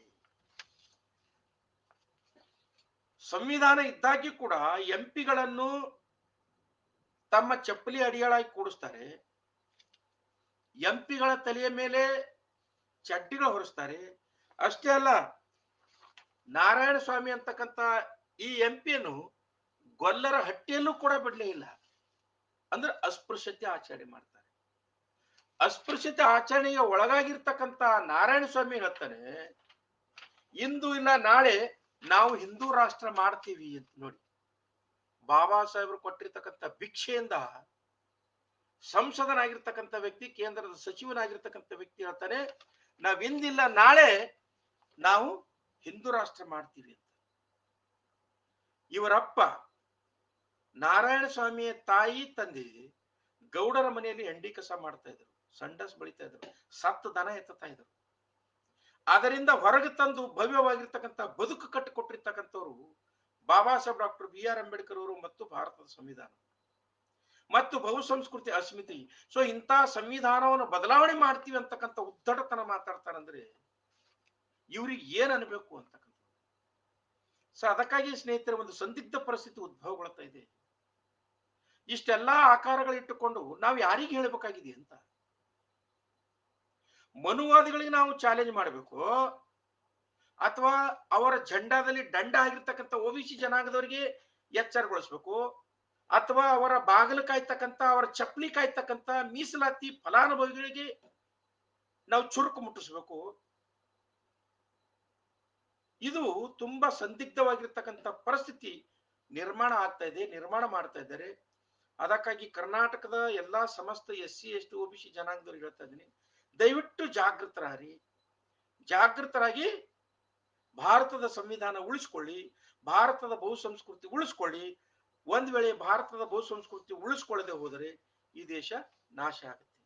ನೋಡಿ ಮುಂದುವರೆದು, ಒಂದ್ ವೇಳೆ ಭಾರತದಲ್ಲಿ ಬಹುಸಂಸ್ಕೃತಿಯ ಭಾರತ ಇದೆ, ಜಾತ್ಯತೀತ ಸಂವಿಧಾನ ಇದೆ, ಆದಾಗ್ಯೂ ಕೂಡ ಆಳುವ ವರ್ಗ ಈ ದೇಶದ SC ST OBC ಜನಾಂಗದವರಿಗೆ ಗುಲಾಮರನ್ನಾಗಿ ಮಾಡಿಕೊಂಡು ಯಾವ್ಯಾವ ಕ್ಷೇತ್ರದಲ್ಲಿ ಎಷ್ಟು ಪ್ರಮಾಣದಲ್ಲಿ ಅವರು ಕಬ್ಜಾ ಇಟ್ಕೊಂಡಿದ್ದಾರೆ ಅನ್ನೋದ್ರ ಬಗ್ಗೆ ನಿಮಗೆ ದಾಖಲೆ ಕೊಡುತ್ತೇನೆ. ಇನ್ನ ಹಿಂದೂ ರಾಷ್ಟ್ರ ಆದ್ರೆ ಮನು ಶಾಸನ ಜಾರಿಗೆ ಬಂದ್ರೆ 100% ಇವರೇ ಇರ್ತಾರೆ. ನೋಡಿ, ವಿದೇಶಿ ರಾಯಭಾರಿಗಳಲ್ಲಿ 140 ರಾಯಭಾರಿಗಳಿದ್ದಾರೆ. ಅದ್ರಲ್ಲಿ 140ಕ್ಕೆ 40 ರಾಯಭಾರಿಗಳು ಯಾರು? ಬ್ರಾಹ್ಮಣರದ. ರಾಷ್ಟ್ರಪತಿ ಕಚೇರಿಯಲ್ಲಿ ಕಾರ್ಯದರ್ಶಿಗಳಿದ್ದಾರೆ, ಸೆಕ್ರೆಟರೀಸ್ ಇದ್ದಾರೆ. 49 ಸೆಕ್ರೆಟರಿ ಹುದ್ದೆಗಳು ಖಾಲಿ ಇವೆ. ಅದರಲ್ಲಿ ಅಂದ್ರೆ ಹುದ್ದೆಗಳಿವೆ. ಅದರಲ್ಲಿ 39 ಜನ ಬ್ರಾಹ್ಮಣ ಸೆಕ್ರೆಟರಿ ಇದ್ದಾರೆ. ಉಪರಾಷ್ಟ್ರಪತಿ ಕಾರ್ಯಾಲಯದಲ್ಲಿ 7 ಕಾರ್ಯದರ್ಶಿಗಳ ಹುದ್ದೆ ಇವೆ. ಅಲ್ಲಿ 7 ಜನ ಬ್ರಾಹ್ಮಣರ ಕಾರ್ಯದರ್ಶಿಗಳಿದ್ದಾರೆ. ಪ್ರಧಾನಮಂತ್ರಿ ಕಾರ್ಯಾಲಯದಲ್ಲಿ 34 ಕಾರ್ಯದರ್ಶಿ ಹುದ್ದೆ ಇವೆ. ಅದರಲ್ಲಿ 31 ಬ್ರಾಹ್ಮಣರಿದ್ದಾರೆ. ಸುಪ್ರೀಂ ಕೋರ್ಟ್ ನಲ್ಲಿ 26 ನ್ಯಾಯಮೂರ್ತಿಗಳಲ್ಲಿ 23 ನ್ಯಾಯಮೂರ್ತಿಗಳು ಬ್ರಾಹ್ಮಣರಿದ್ದಾರೆ. ಹೈಕೋರ್ಟ್ ನ 330 ನ್ಯಾಯಮೂರ್ತಿಗಳಲ್ಲಿ 306 ಮಂದಿ ಬ್ರಾಹ್ಮಣರಿದ್ದಾರೆ. 3600 IAS ಅಧಿಕಾರಿಗಳಲ್ಲಿ 306 ಮಂದಿ ಬ್ರಾಹ್ಮಣರಿದ್ದಾರೆ. ಇಂಟೆಲಿಜೆನ್ಸಿ, ಸೈನ್ಯ, ಉದ್ಯಮ ಎಲ್ಲವೂ ಕೂಡ ಬ್ರಾಹ್ಮಣರ ಕೈಲಿದೆ. ಇದು ನಾನು ಹೇಳ್ತಾ ಇಲ್ಲ, ಪ್ರಿಂಟ್ ಮೀಡಿಯಾದ ಆಕಾರಗಳು ಹೇಳ್ತವೆ. ಒಂದ್ ವೇಳೆ ಹಿಂದೂ ರಾಷ್ಟ್ರದ ಜಾರಿಗೆ ಬಂದ್ರೆ ಅಥವಾ ಜಾರಿಗೆ ತಂದ್ರು ಅಂತ ಇಟ್ಕೊರಿ, ಹಿಂದೂ ಸಂವಿಧಾನ ಜಾರಿಗೆ ತಂದ್ರೆ ಈ ದೇಶದಲ್ಲಿರ್ತಕ್ಕಂಥ SC ST OBC ಜನಾಂಗ ಅವರ ಪರಿಸ್ಥಿತಿ ಹೇಗಿರ್ತದೆ ಅನ್ನೋದ್ರ ಬಗ್ಗೆ ನೀವೆಲ್ಲರೂ ಕೂಡ ಅರ್ಥ ಮಾಡ್ಕೋಬೇಕು ಅಂತಕ್ಕಂಥ ಮಾತನ್ನು ಹೇಳುತ್ತಾ, ಸಮಯ ಬಹಳ ಆಯ್ತು. ಆದಾಗ್ಯೂ ಕೂಡ ಇನ್ನೊಂದೆರಡು ವಿಚಾರಗಳು ಹೇಳಿ ನನ್ನ ಮಾತಿಗೆ ವಿದ ಹೇಳ್ತೀನಿ. ಇನ್ನೂ ಕೂಡ ಸಾಕಷ್ಟು ಮಾಹಿತಿಗಳು ಕೊಡ್ತಕ್ಕಂಥದ್ದಿದೆ. ತುಂಬಾ ಮುಖ್ಯವಾಗಿರ್ತಕ್ಕಂಥ ಒಂದೆರಡು ವಿಚಾರಗಳು ಹೇಳ್ತೀನಿ. ಭಾರತದಲ್ಲಿ ಬಾಬಾ ಸಾಹೇಬ್ ಡಾಕ್ಟರ್ BR ಅಂಬೇಡ್ಕರ್ ಕೊಟ್ಟಿರ್ತಕ್ಕಂಥ ಭಾರತದ ಸಂವಿಧಾನ ಜಾರಿಯಲ್ಲಿದೆ, ಜಾತ್ಯತೀತ ಸಂವಿಧಾನ ಜಾರಿಯಲ್ಲಿದೆ. ಭಾರತದ ಸಂವಿಧಾನದ ಆಶಯಗಳನ್ವಯ ಭಾರತದ ಪ್ರಥಮ ಪ್ರಜೆ ರಾಷ್ಟ್ರಪತಿಗಳು ರಾಷ್ಟ್ರದ ಪ್ರತಿನಿಧಿ, ರಾಷ್ಟ್ರದ ಪ್ರಮುಖರು. ರಾಷ್ಟ್ರದ ಪ್ರಮುಖರನ್ನು ಕಡಿ ನಿಂದಿರಿಸಿ ಪ್ರಧಾನಮಂತ್ರಿಗಳು ಕೆಳಗಡೆ ಕುಳಿತಿದ್ದಾರೆ. ಇದರ ಅರ್ಥ ಶೂದ್ರರು ಯಾವುದೇ ಅಧಿಕಾರ ಕೊಟ್ಟರು ಕೂಡ ಶೂದ್ರರಿಗೆ ಅವರಿಗೆ ಪೊಸಿಷನ್ ಕೊಡ್ತಾರೆ ವಿನ ಪವರ್ ಕೊಡಂಗಿಲ್ಲ. ಆದರೆ ಮೇಲ್ವರ್ಗದವರು ಹೆಂಗ್ ಪವರ್ ಯೂಸ್ ಮಾಡ್ತಾರೆ ಅನ್ನೋದು ಈ ಫೋಟೋದಿಂದ ಗಮನಿಸಬಹುದು. ಪ್ರಧಾನಮಂತ್ರಿಯವರು ಕೆಳಗೆ ಕೂತಿದ್ದಾರೆ, ರಾಷ್ಟ್ರಪತಿಯವರು ಮೇಲ್ಗಡೆ ನಿಂತಿದ್ದಾರೆ. ಅಂದ್ರೆ ಒಬ್ಬ ಶೂದ್ರ ಯಾವುದೇ ಹುದ್ದೆಯಲ್ಲಿದ್ರು ಕೂಡ ಆತನಿಗೆ ಗೌರವ ಕೊಡೋದಿಲ್ಲ. ಅದು ಮನುವಾದಿಗಳ ಕುರಿತಂತ್ರ RSS ಅಜೆಂಡಾ. ಇದು ಎರಡನೇದು ಎವಿಡೆನ್ಸ್. ಈಗ ಪ್ರಚಲಿತವಾಗಿರ್ತಕ್ಕಂಥ ಎವಿಡೆನ್ಸ್ ಕೊಡ್ತಾ ಇದ್ದಾರೆ ಲಾಸ್ಟ್ ಇಯರ್. ಇವರು ರಾಷ್ಟ್ರಪತಿಯವರು, ಗೌರವಾನ್ವಿತ ರಾಷ್ಟ್ರಪತಿಯವರು ದ್ರೌಪದಿ ಮುರ್ಮು ಅವರು, ಇವರು LK ಅಡ್ವಾಣಿ ಅವರು, ಇವರು ಪ್ರಧಾನಮಂತ್ರಿಗಳು. LK ಅಡ್ವಾಣಿ ಮನೆಗೆ ಹೋದಾಗ LK ಅಡ್ವಾಣಿ ಅವರ ಅವಕಾಶ ಏನು, ಅವನ ಯೋಗ್ಯತೆ ಏನು, ಅವನು ಯಾರು? ಅವನು ಒಬ್ಬ ಈ ದೇಶದಲ್ಲಿ ಕೋಮು ದ್ವೇಷವನ್ನು ಹಬ್ಬಿಸ್ತಕ್ಕಂಥ ಒಬ್ಬ ಕೋಮುವಾದಿ, ಈ ದೇಶದ ಬಹುಸಂಸ್ಕೃತಿಗೆ ಕಂಟಕವಾಗಿರ್ತಕ್ಕಂಥ ವ್ಯಕ್ತಿ. ಆತನನ್ನು ಕುಂದಿರಿಸಿ ಈ ದೇಶದ ಪ್ರಥಮ ಪ್ರಜೆಯಾಗಿರ್ತಕ್ಕಂಥ ದ್ರೌಪದಿ ಮುರ್ಮು ಅವರ ರಾಷ್ಟ್ರಪತಿಗಳನ್ನು, ರಾಷ್ಟ್ರಾಧ್ಯಕ್ಷರನ್ನು ನಿಲ್ಲಿಸಿ ಮಾತಾಡಿಸ್ತಾರಂದ್ರೆ ಈ ದೇಶದಲ್ಲಿ ರಾಜಕೀಯ ಸಂವಿಧಾನದ ಮೇಲೆ ವಸಾಹತುಶಾಹಿಯ ಸಾಂಸ್ಕೃತಿಕ ಸಂವಿಧಾನ ಇಂಡೈರೆಕ್ಟ್ ಆಗಿ ಹೇಗೆ ದೌರ್ಜನ್ಯ ಮಾಡ್ತಾ ಇದೆ ಅನ್ನೋದ್ರ ಬಗ್ಗೆ ನೀವೆಲ್ಲರೂ ಕೂಡ ಗಮನಿಸಬೇಕು ಸ್ನೇಹಿತರೆ. ಬಹುಸಂಸ್ಕೃತಿಯ ಸಂವಿಧಾನ ಜಾರಿಯಲ್ಲಿದೆ, ಜಾತ್ಯತೀತ ಸಂವಿಧಾನ ಜಾರಿಯಲ್ಲಿದೆ. ಆದಾಗ್ಯೂ ಕೂಡ ಶೂದ್ರರು ರಾಷ್ಟ್ರಪತಿಯ ಸ್ಥಾನದಲ್ಲಿ ಇದ್ದಾಗ್ಯೂ ಕೂಡ ಅವರನ್ನು ತುಚ್ಛವಾಗಿ ಕಾಣತಕ್ಕಂತ ವ್ಯವಸ್ಥೆ ಈ ಕಾರ್ಯಾಂಗ, ಶಾಸಕಾಂಗ, ನ್ಯಾಯಾಂಗದಲ್ಲಿ ಕಾಣ್ತೈತಿ. ಇದರ ಅರ್ಥ ದೇಶದ 4 ಪಿಲ್ಲರ್ಗಳು ಕಾರ್ಯಾಂಗ, ಶಾಸಕಾಂಗ, ನ್ಯಾಯಾಂಗ ಮತ್ತು ಪತ್ರಿಕಾರಂಗ RSS ನ ಹಿಡಿತದಲ್ಲಿವೆ, ಮೋಹನ್ ಭಾಗವತರ ಹಿಡಿತದಲ್ಲಿವೆ, ಚಿತ್ಪಾವನ ಬ್ರಾಹ್ಮಣರ ಹಿಡಿತದಲ್ಲಿವೆ. ಅವ್ರು ಹೆಂಗ್ ಹೇಳ್ತಾರೋ ಹಾಂಗ್ ಕುಣಿಬೇಕು. ಇವತ್ತು ಕೂಡ ಹೇಳ್ತಾ ಇದ್ದೀನಿ, ಪಕ್ಷ ಯಾವುದೇ ಇರಲಿ,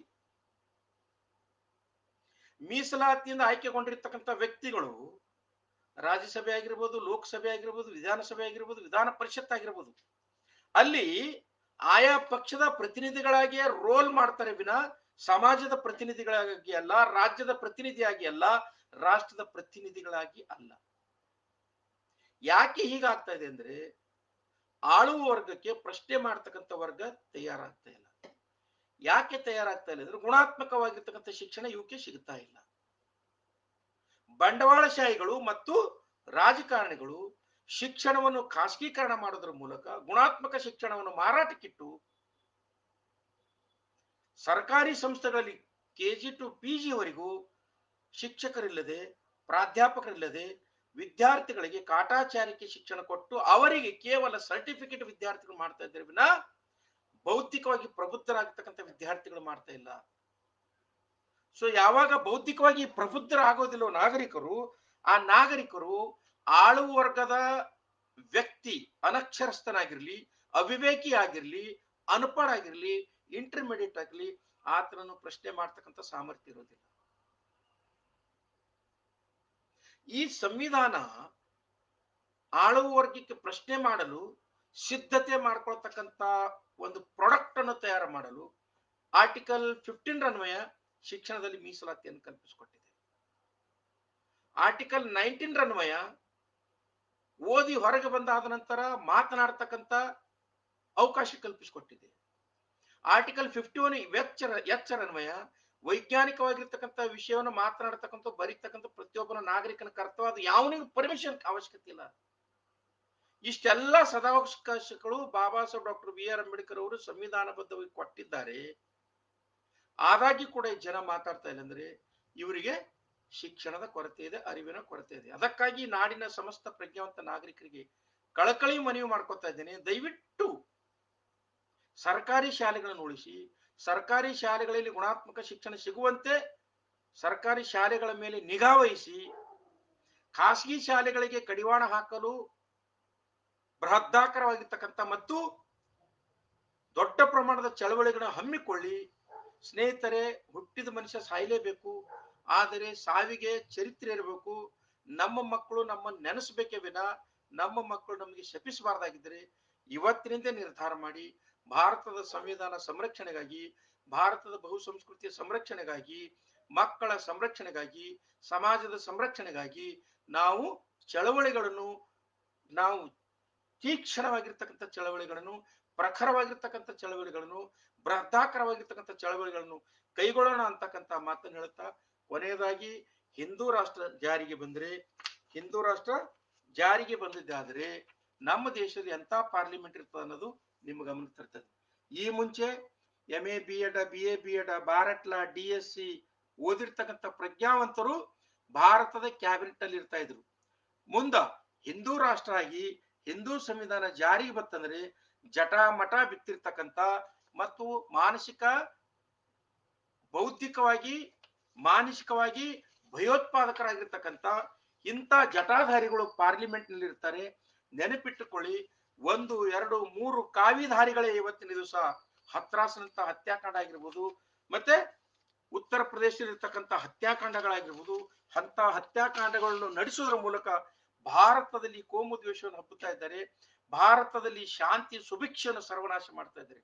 ಒಂದು ವೇಳೆ ಹಿಂದೂ ರಾಷ್ಟ್ರ ಮತ್ತು ಹಿಂದೂ ರಾಷ್ಟ್ರ ಸಂವಿಧಾನ ಜಾರಿಗೆ ತಂದು ಪಾರ್ಲಿಮೆಂಟ್ ನಲ್ಲಿ ರಾಜ್ಯಸಭೆ ಮತ್ತು ಲೋಕಸಭೆಯಲ್ಲಿ ಜಟಾಧಾರಿಗಳು ಹೋದ್ರೆ, ಈ ಕಾವಿ ಖದೀಮರು ಹೋದ್ರಂದ್ರೆ ಭಾರತದಲ್ಲಿರ್ತಕ್ಕಂಥ SC ST OBC ಜನಾಂಗದವ್ರದ್ದು ಅಸ್ಮಿತೆ ಸರ್ವನಾಶವಾಗಿ ಮತ್ತೆ SC ST OBC ಜನಾಂಗದವರು ಆಯಾ ಜಾತಿಯ ಕುಲಕಸಬುಗಳನ್ನು ಮಾಡುತ್ತಾ ಅವರ ಮನೆಯಲ್ಲಿ ಬಕೆಟ್ ಹಿಡಿದು ಸಂಡಾಸ್ ತೊಳತಕ್ಕಂಥ ಕೆಲಸ ಮಾಡ್ಬೇಕಾಗತ್ತೆ. ನೀವ್ಯಾರು ಕೂಡ ಸ್ವಾಭಿಮಾನದ ಬದುಕನ್ನು ಬದುಕಲಿಕ್ಕೆ ಸಾಧ್ಯತೆ ಇಲ್ಲ ಅಂತಕ್ಕಂಥ ಕಠೋರವಾಗಿರ್ತಕ್ಕಂಥ ವಾಣಿಯನ್ನು ನುಡಿಯುತ್ತಾ ಮಾತುಗಳನ್ನು ಹೇಳುತ್ತಾ ಸ್ನೇಹಿತರೆ, ಜಾಗೃತರಾಗ್ರಿ, ಹೇಳ್ರಿ. ಭಾರತದ ಸಂವಿಧಾನದ ಮೇಲೆ ಈ ರೀತಿ ಬಹಿರಂಗವಾಗಿ ದೌರ್ಜನ್ಯ ಮಾಡತಕ್ಕಂಥ ಈ ಪಾಖಂಡಿಗಳ ವಿರುದ್ಧ ಬೀದಿಗಿಳಿದು ಪ್ರಖರವಾಗಿರ್ತಕ್ಕಂಥ ಹೋರಾಟಕ್ಕೆ ಸಿದ್ಧರಾಗ್ರಿ ಅಂತಕ್ಕಂಥ ಮಾತನ್ನು ಹೇಳುತ್ತಾ, ಇದು ನಾನು ಯಾವನಿಗೆ ಅಂಜಿ video ಮಾಡಿರ್ತಕ್ಕಂಥಲ್ಲ. Baba Saheb doctor BR Ambedkar ಅವರು ಭಾರತದ ಸಂವಿಧಾನ ಕೊಟ್ಟಿರ್ತಕ್ಕಂಥ ಆರ್ಟಿಕಲ್ 19, ಆರ್ಟಿಕಲ್ 25, ಆರ್ಟಿಕಲ್ 51H ಇದರ ಅನ್ವಯ ನಾನು ಈ ವಿಡಿಯೋವನ್ನು ಮಾಡ್ತಾ ಇದ್ದೀನಿ. ದಯವಿಟ್ಟು ಇದನ್ನು ಎಲ್ಲರಿಗೂ ಶೇರ್ ಮಾಡೋದ್ರ ಮೂಲಕ ನಾನು ವೈಚಾರಿಕವಾಗಿ ಬೌದ್ಧಿಕವಾಗಿ ನಿಮ್ ಜೊತೆ ಇರ್ತೀನಿ. ಚಳವಳಿ ಕಟ್ಟಿ, ಬೌದ್ಧಿಕವಾಗಿರ್ತಕ್ಕಂಥ ಚಳವಳಿ ಕಟ್ಟಿ ಬೀದಿ ಹೋರಾಟಗಳನ್ನ ಆರಂಭ ಮಾಡಿ, ಯಾವಾಗ ಈ ದೇಶದ ಮೂಲ ಭಾರತೀಯರು ಬೀದಿಗಳದ್ದು ಹೋರಾಟ ಆರಂಭ ಮಾಡ್ತಾರೋ ಈ ನನ್ನ ಮಕ್ಕಳು ಬಾಲ ಮುದುಡ್ಕೋತಾರೆ. ಅದಕ್ಕಾಗಿ ಚಳವಳಿಗಳಿಗೆ ಕಂಕಣಬದ್ಧರಾಗ್ರಿ ಅಂತಕ್ಕಂಥ ಮಾತನ್ನು ಹೇಳುತ್ತಾ, ಸ್ನೇಹಿತರೆ, ಚಳವಳಿ ಮಾಡಕ ಸಾವಿರಾರು ಜನರ ಅವಶ್ಯಕತೆ ಇಲ್ಲ. ಮಾನ್ಯವರ ಕಾಶಿರಾಮ್ ಸಾಹೇಬ್ ಹೇಳ್ತಾರೆ, ಮೈ ಅಕೇಲಾ ಹಿ ಚಲಾತಾ ಜಾನೆ ಬೇ ಮಂಜಿಲ್ ಮಗರ್, ಮೈ ಅಕೇಲಾ ಹಿ ಚಲಾತಾ ಜಾನೆ ಬೇ ಮಂಜಿಲ್ ಮಗರ್, ಲೋಗ ಆತಿರೆ ಈ ಕಾರ್ವಾ ಬಂತಾಗೆ ಅಂತ. ನಾವು ಚಳವಳಿಗಾಗಿ ಒಬ್ಬೊಬ್ಬರಾಗಿ ಸಿದ್ಧರಾಗಿ ಮುನ್ನುಗ್ಗೋಣ. ನಾನು ನಿಮ್ ಜೊತೆಗಿರ್ತೇನೆ, ನಿಮ್ಮ ಕೈ ಸೇರಿಸಿ ಮುಂದಾಗ್ತೇನೆ. ಭಾರತದ ಸಂವಿಧಾನ ಉಳಿಸ್ಕೊಳ್ಳೋಣ, ಈ ದೇಶದ ಬಹುಸಂಸ್ಕೃತಿ ಉಳಿಸ್ಕೊಳ್ಳೋಣ, ಈ ದೇಶದಲ್ಲಿ ಇರ್ತಕ್ಕಂಥ SC ST OBC ಜನಾಂಗದ ಮೂಲಭೂತ ಹಕ್ಕುಗಳು, ಸ್ವಾತಂತ್ರ್ಯ, ಸಮಾನತೆ, ಪ್ರಾತಿನಿಧ್ಯತೆ ಇವುಗಳೆಲ್ಲವೂ ಕೂಡ ಉಳಿಸ್ಕೊಳ್ಳೋಣ, ಇದನ್ನು ಬೆಳೆಸ್ಕೊಳ್ಳೋಣ. ನಮ್ಮ ಮಕ್ಕಳಿಗೆ ನಾವು ದುರ್ದಿನಗಳನ್ನು ಇಡದೇನೆ ಸುದಿನಗಳನ್ನು ಇಡ್ತಕ್ಕಂತಕ್ಕ ನಮ್ಮ ಪ್ರಾಣ ತ್ಯಾಗ ಮಾಡಿದರು, ನಮ್ಮ ಶ್ರಮವನ್ನು ತ್ಯಾಗ ಮಾಡಿ ನಾವು ಕಂಕಣಬದ್ಧರಾಗಿರೋಣ ಅಂತಕ್ಕಂಥ ಮಾತನ್ನು ಹೇಳ್ತಾ ನನ್ನ ಮಾತಿಗೆ ವಿದಾಯ ಹೇಳ್ತೇನೆ. ಜೈ ಭೀಮ್, ನಮೋ ಬುದ್ಧಾಯ.